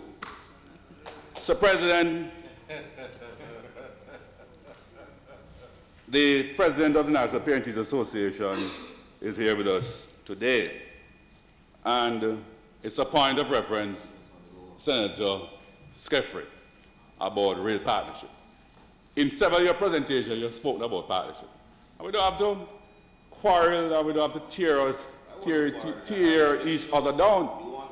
Because, you know, Mr. President, let the record state, when I was JTA President, 05-06, the Ministry of Education, led by then Minister Maxine Henry Wilson, faced a very embarrassing situation where there were wide-scale accusations of cheating in the GSAT exam where the results were being held up.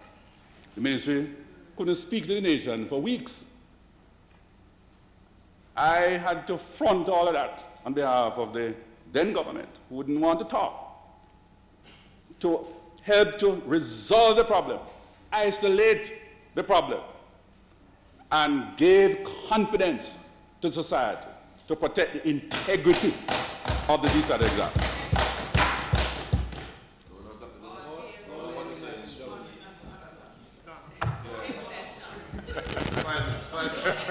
Mr. President, the member's time having expired, I move that it be extended to allow him time to conclude his presentation. The question is that the speaker be allowed time to complete his presentation. Senator Reid, within the bounds of our discussions, please. Those in favor? Thank you very much, Mr. President. And thank you, colleagues. Thank you, colleagues.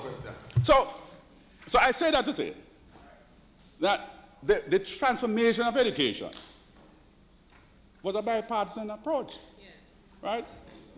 Prime Minister Patterson at the time and leader of the opposition, El Siaga, had a partnership about this. And when the task force report was tabled, it was a blueprint as to what we're going to do. The National Standards Curriculum was part of the transformation. Former Minister Thwaites led it, made some forecasts in terms of when PEP would have been rolled out. He gave 2 dates. One was to have been as early as 2015, and another target 2017. So my simple point, and you know, we have had the discussion with JTA, that we sat with them across the table right through the negotiations. So there are concerns in terms of implementation. We just need to reach across the table and let's have a dialogue. We don't just go in the media and cry wolf, wolf, wolf and create unnecessary anxiety when we could have sat around the table like mature people and have the issues and concerns resolved. You know, when they talk about resources, this ministry, and I want to big up the permanent secretary and the staff, in 2 weeks after there was this concern about lack of resources, were delivered in 2 weeks, including put in place a website, right? A PEP website, right? We have over nearly 300 hits now. Yeah. Yes, about 300,000 hits. But you know, I talk in thousands. 300,000 hits. But what was good about the experience? What was good about the experience? We are able to get now the JTA sit down, we sign an MOU on the matter.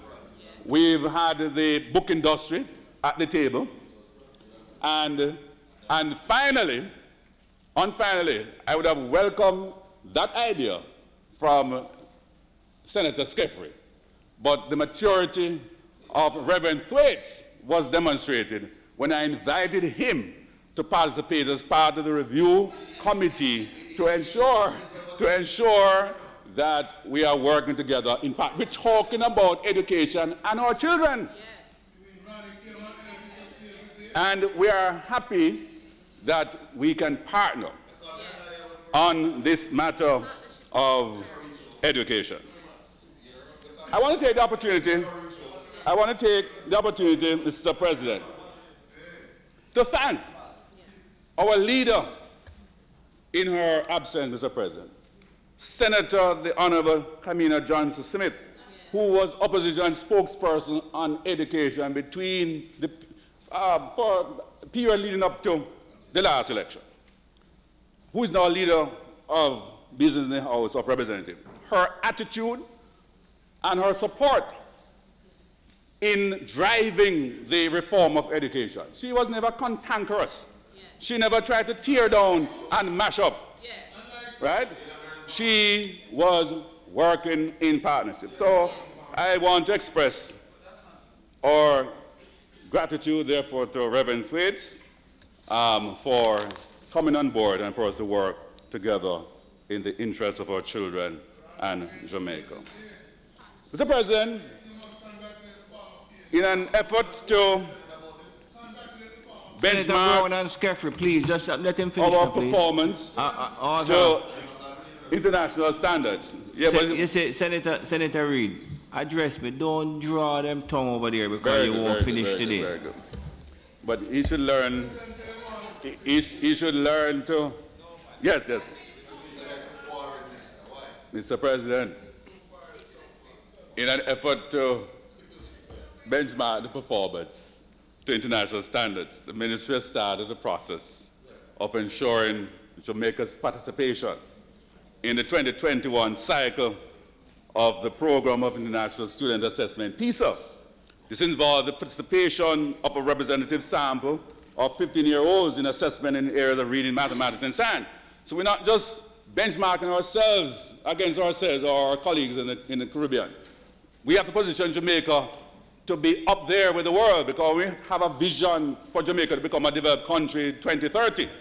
We have to benchmark ourselves. In fact, our vision, this is our big vision now, to leapfrog Jamaica. We are leaders in athletics. We are the best minds in the world given opportunities. So why not have this big vision that we can work and make our education system so robust that our students can outperform the best of the best anywhere in the world.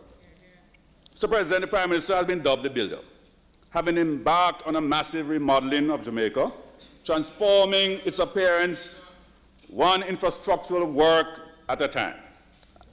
In several areas we have seen that taking place. Indeed, this is a government of transformation. And the responsibility that I have is that of brain builder, tasked with stimulating minds and ensuring that all children have the opportunity to receive a high-quality education. The government of Jamaica recognizes that socialization starts at home, and any form of intervention is best directed from the very start. As such, the early childhood sector represented here is being reformed into one that is forcing on achieving optimal development of all children from birth to 8 years. A record number of early childhood institutions have been registered and certified. They couldn't certify any. We have certified over 140 to date. And we're the Early Child Commission has also, from zero, there are no hero, there is zero. The Early Child Commission has also engaged in numerous partnerships with stakeholders from the public and private sectors to meet other initiatives, such as the Early Child Commission, Pondy Corner, Reid across the region, a curfew initiative, and the establishment of libraries in school, not vision, but action. The ministry has also developed a strategy and partnership to focus on the 126 daycare centers. Now, the task force report, 2004, had called for this. They sat on it for years, did nothing. So we are moving from 0 to the first 126. 0 to the first 126. When you're driving a motor car, you can't get to 100 and 200 in no time. You have to start somewhere. The journey of 1,000 miles begins with the first step. We are a government not only of ideas, but of action. So the ministry is focused on developing these first 126 centers. We don't want to politicize it, to think that we're favoring any constituency over any. So we're starting and making sure everybody gets an equal touch of what is good, like good salvation. So this is known as the Brain Builder Program, which has so far yielded brilliant results, having established 32 Brain Builder Center, established 32, not just ideas, but actions since the start of 2018. The ministry will provide trained early child teachers, upgrade facilities as needed, furniture and equipment, resource material, and any other support required. Furthermore, children will attend these centers under the Charter of Rights obligation that we provide state-funded pre-primary and primary education at no cost. We care. Furthermore, Mr. President, the minister has also granted approval for those institutions that are part of this Brain Builder program to register children as early as 3 months old. So those household helpers, those persons on path or minimum wage earners can go and earn. They don't have to worry about who's going to take care of their children or sacrifice the older siblings to take care of their children, because the state, the caring state, this administration will provide a facility for them to take care and stimulate their children while they go off to do productive activities. We're asking, Mr. President, that our Member of Parliament review and submit to us the school that they would like to become Brain Builder centers in their constituencies as soon as possible. We have therefore given permission for infant schools to be able to enroll, Mr. President, children now as early as age 3, instead of waiting for them to be 3 years and 8 months. We had a situation where, for example, the China Goodwill, state-of-the-art infant school, children in the area who would benefit from that. But because there was a policy left by a certain administration at 3 years, 8 months, we decided, Mr. Green, to give this wonderful benefit to our children at the earliest possible years. So we have changed it around. At age 3, you can now enroll into our infant school. Mr. President, let's now turn our attention to the education budget. Because, Mr. President, and I want to commend Senator Hill and the team at Ministry of Finance. So when you all were beating us down about the 1.5 has generated more economic activities. 1.5 has generated more revenue certainties that we have been able to deliver budget without no increase in taxes, no tax increase.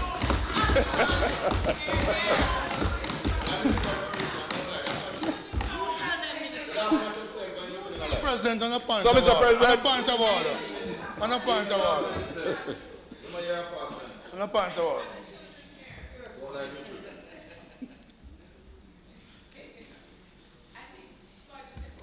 Senator Brown. Yes. The minister is misleading the Senate and the nation when he says that it is the amendment to the Income Tax Act. When the Ministry of Finance, in their documents, official document, indicate that it is the measures taken from 2015 onward in respect to compliance that is responsible for the increase in revenue generated. I think the minister knows better. He's enthusiastic, but he must tone it down and tell the truth. Senator Reid, continue. Thank you, Mr. must not mislead the children. Mr. President, all I can say, we come in with a course. Let's sing where we on the course. In our handful. Coming a retarded force. I believe in you, Minister. Mr. President, we were able to increase. We were able to increase the regular grants. Follow me now. In fact, I want to share a couple of statistics with you. Because we look at the profile, 50% of the children are on PATH program. Another 20% near poor. So you can't have, as I said, the culture, the vision, the idea must be state-funded education. Can't be forcing people to pay. Like Finland, we don't have a problem in voluntary contribution. But let us look at the facts. Outside of tertiary, for example, outside of tertiary is about 14 billion. How much is it? 14 billion. What the government provides to the... Yes, billion. Okay, all right. What the government provides to the tertiary sector is about 14 billion. When you add the UTech and UW, about 14 billion. All the teachers' college, about 14. So residual amount is about 90 billion. Now, when I asked for the data as to this furore about auxiliary fees, right? And first of all, if you were to dissect it and disaggregate, the non-traditional high schools were saying 85% of the schools are non-traditional. They weren't really collecting any money anyway, okay? So when we look at the data, so when we took over, $753 million of all the, what they call auxiliary fees, nearly half of that were collected by the schools, 40-odd high schools in Crawford area. Those are the facts. But it's against a budget then of 80-odd billion. This year, based on, and we've said you can ask persons for contribution, you can't force them to pay because there are no mandatory fees. So the voluntary contribution has moved up to about 1.2. Sixth form, where we are working through that program. It will take about a 3-year period to phase that out to make it a full, what I call voluntary. But the sixth form collects, when we were to put an aggregate, about $500 million.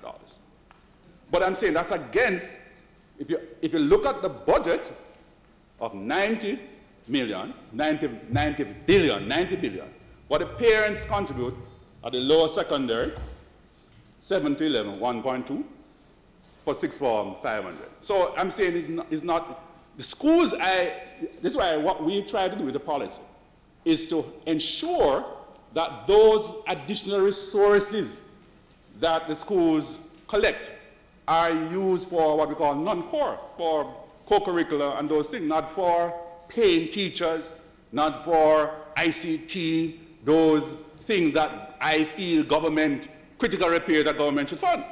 So that is the policy that we have instituted over this period. So when Prime Minister, having been a caring, conscientious member of Parliament, and when you're an MP, you get all the headache for your constituents who are required to find $30,000, $40,000, $50,000 to go back to school.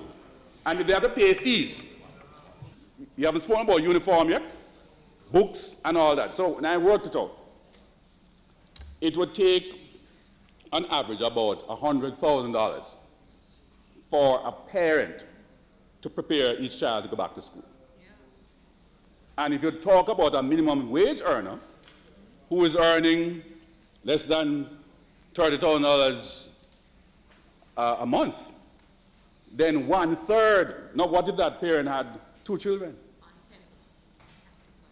No, you can't. And on that, so a minimum wage earner alone couldn't afford to send a child to school, feed that one child, much as feed herself and pay rent and all. It just can't pencil out at all. So you're a great mathematician. You work that formula and tell me how possible that is. So we can unite around this.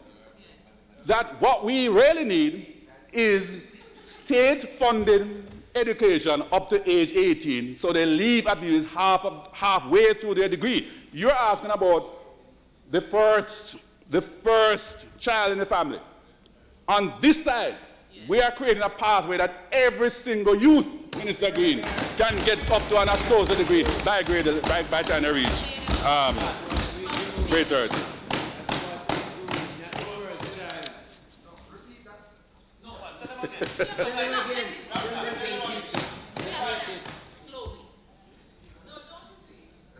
Now, there has been. Let me just remember. There's always been, Senator Morris. There's always been a debate about whether sixth form is a college. There's always been a debate. That's why you have the great KC, the great JC, the great Monroe, the great York Castle, etc., etc., and the great Campion, and all those colleges. So And in fact, if you look at the British model, where after sixth form, you do 3 years. 3 years, and you get a degree. In the American system, where they have the 4-year program, you do 4 years because, in a sense, as UTech, you could have, and I think NCU had started that, where you could enter just with your CSEC and then do a 4-year program. So it's happening globally because you don't have to look at the cost of tertiary education. So really and truly, the 12-13 really is pre-college, meaning it's halfway through your college program.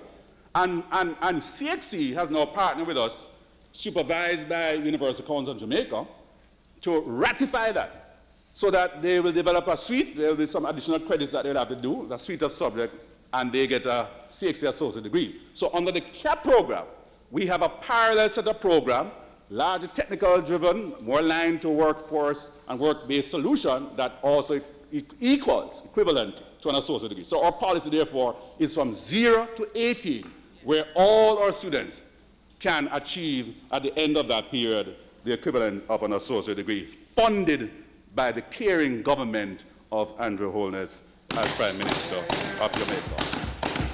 And Mr. President, I think on that score, I think it's a platform for this administration to go back to the people of Jamaica for the continuation of the prosperity agenda that we have laid.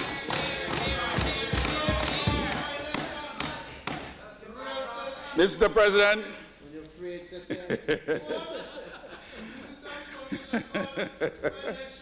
Mr. President, as I said before, we are coming with a force.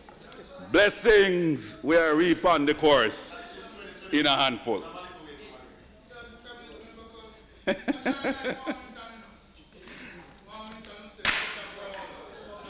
Mr. President, our Prime Minister, the builder, as we said, is undergoing significant infrastructural upgrades. And we are not leaving the schools out. We're not leaving, no, you have to, I'm going to give you permission. I'm the Minister of Education, and that institution is under my supervision. And I'm going to ask the Permanent Secretary to send a WhatsApp as we speak to ask for deference so you can wait for the presentation.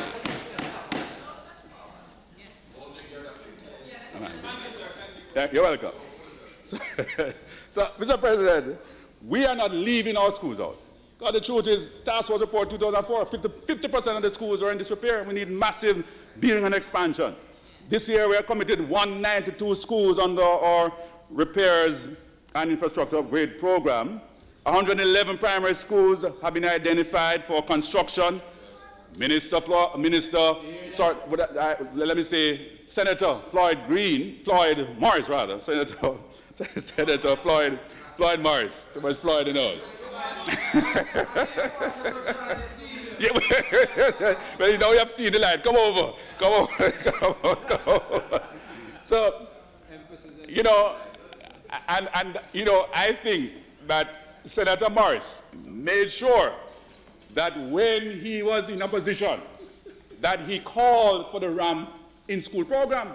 Because had it been when his government was in power, Minister Green, it would not have been implemented. Have been called for it. This administration has implemented over 111 ramps in schools.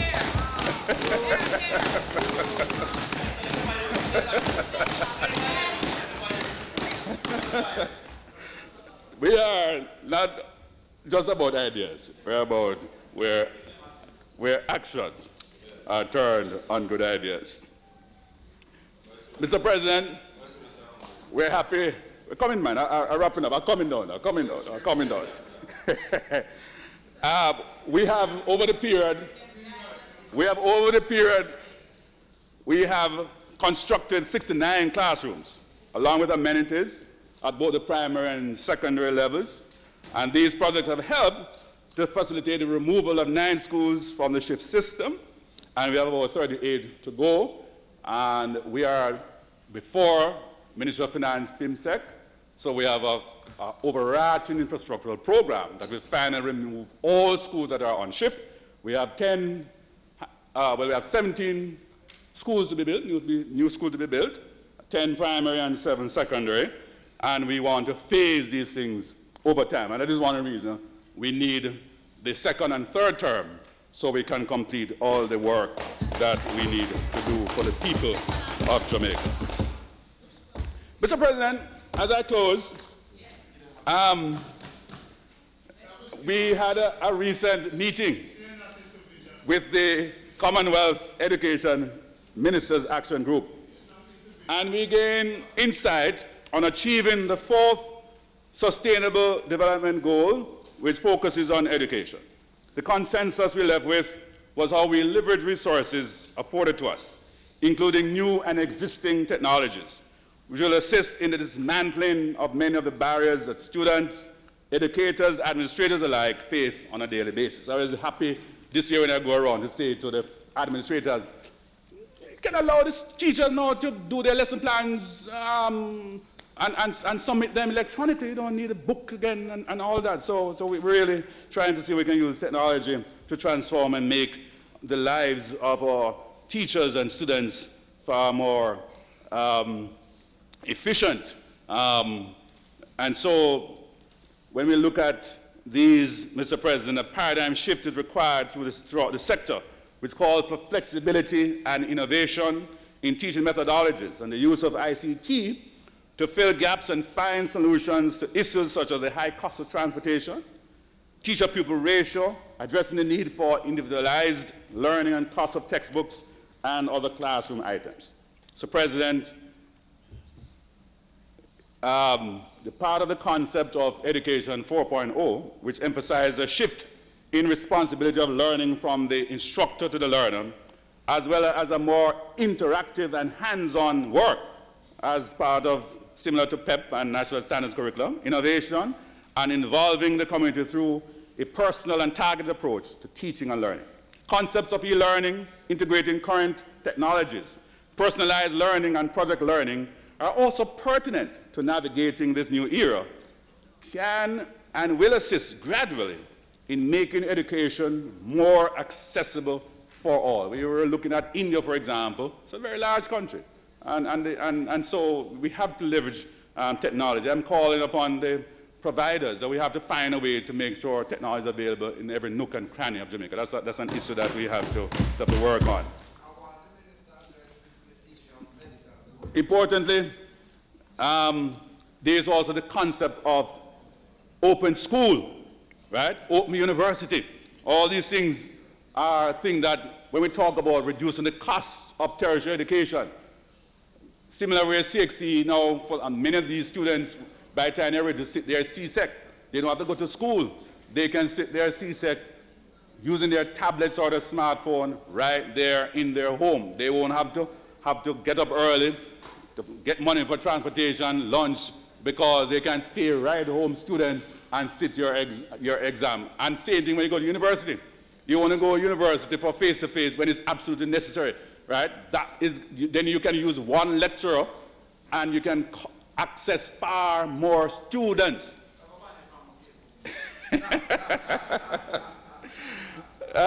So this concept, this open school concept, will see us taking the learning to all and whenever it is needed. The notion of borderless classroom is taking shape, Mr. President, and there will be more to come in the next financial year. I just want to mention some update in terms of some legislation before I finally conclude. The JTC bill that was raised in a member's presentation, happy to report, that has been languishing for many, many years. But since we are the government of action, yes, we have now just had the approval from Cabinet and will receive few comments now, Permanent Secretary, from the Ages Department, and now go back to LegCom. And we expect to lay the long-awaited JTC bill on the table of Parliament in short order. Of note also, this team at the Ministry have spent the last couple of years, and we've done that recently. The regulations that have taken many years to revise, we have completed our revision of those regulations. And what is fascinating, Mr. President, almost synonymous to the passage of the JTC bill, we will have a companion set of amended education regulation to go in tandem with this new historical legislation. This is a government in action.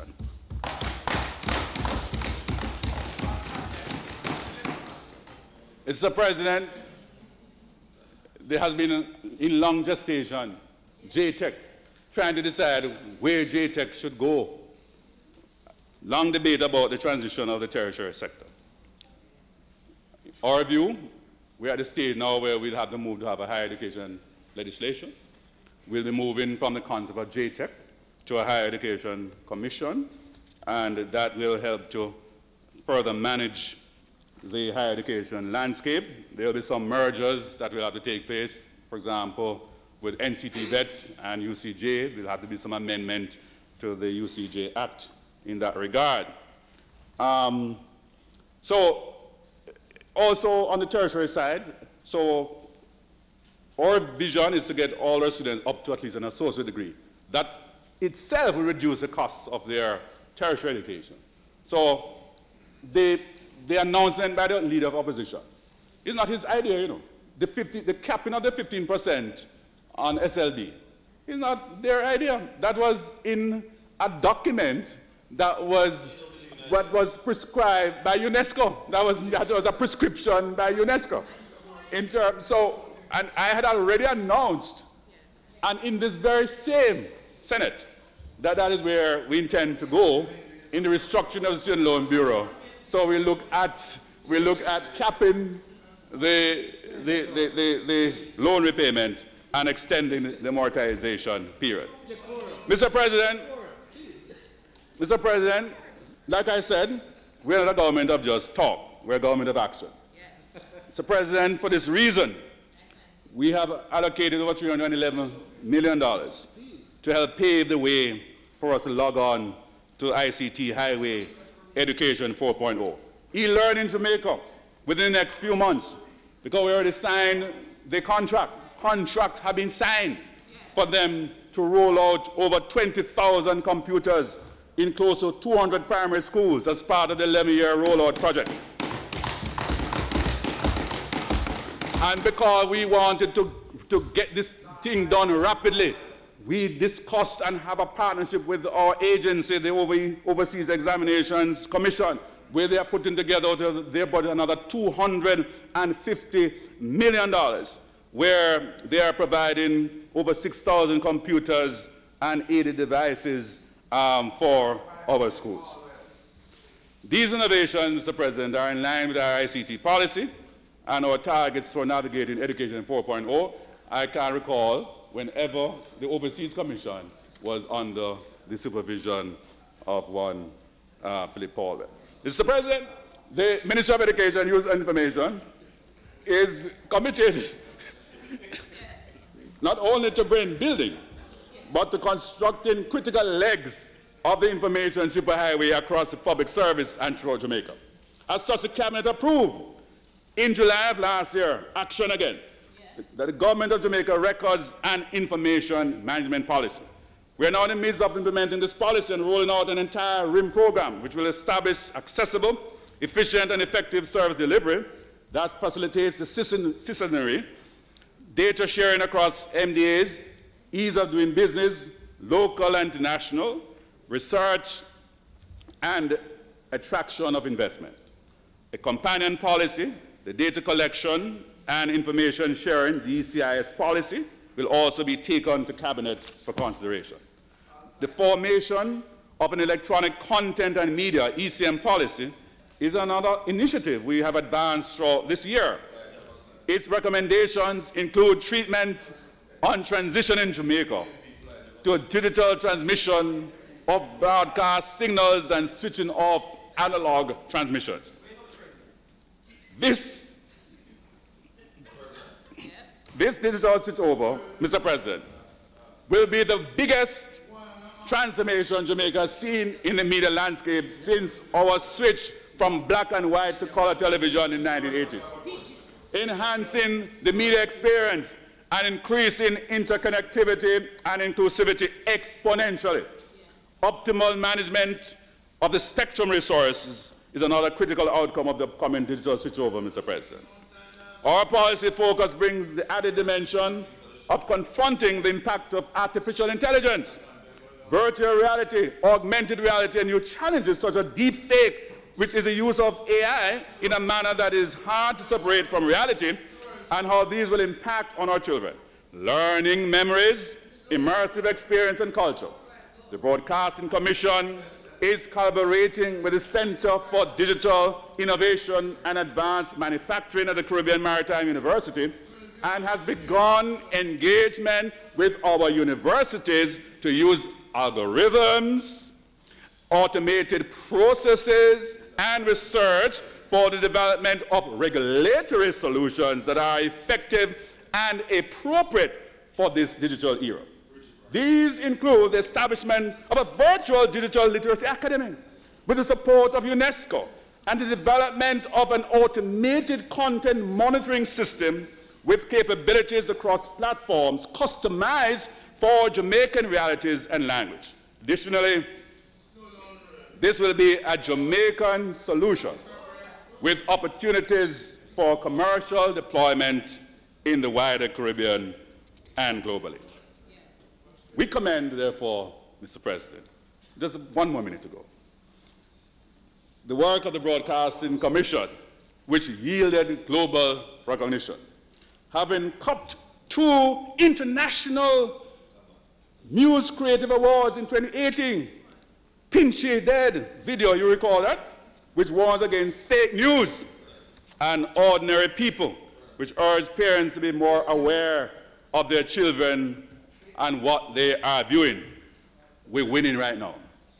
In the same light, I wish to highlight within the context of recent incidents the need, and I had warned that a couple months ago, the need to exercise responsibility and maturity when engaging in dialogue on any media platform, including social media.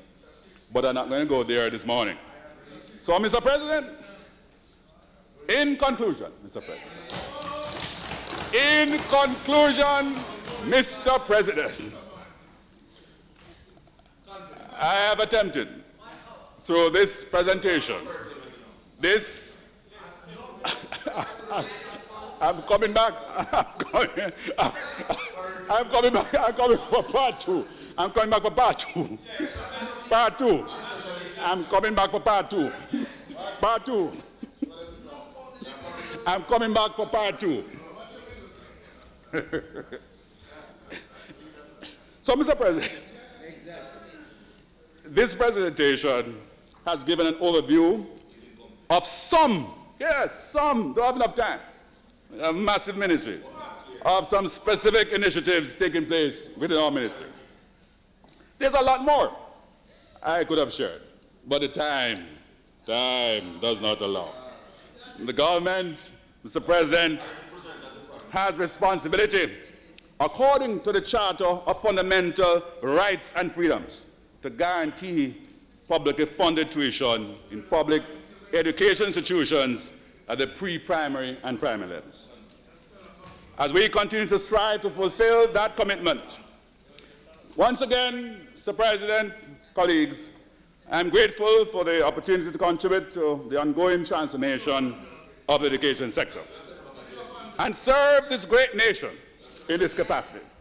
I thank you for your patience and your partnership.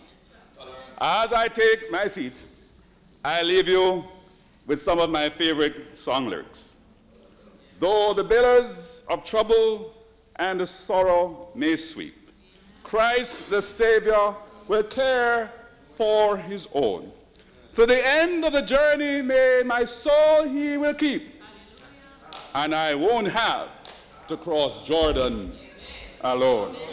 Praise the Lord. God bless our children. God bless our youth. God bless the teachers of Jamaica, the principals of Jamaica. God bless you all, and Jamaica land we love. Praise God.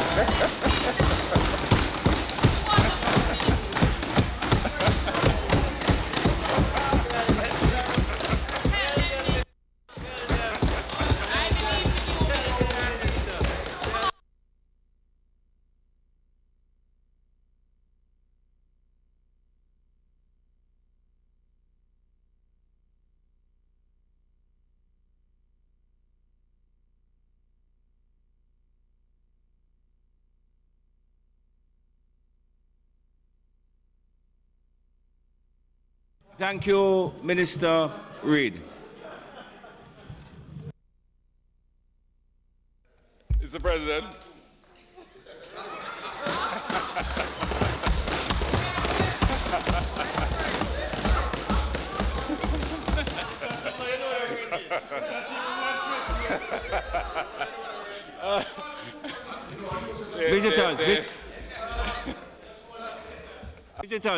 Visitors, just hold on 1 minute. Just stay 1 minute for me. Soon be finished. Just stay 1 minute, please.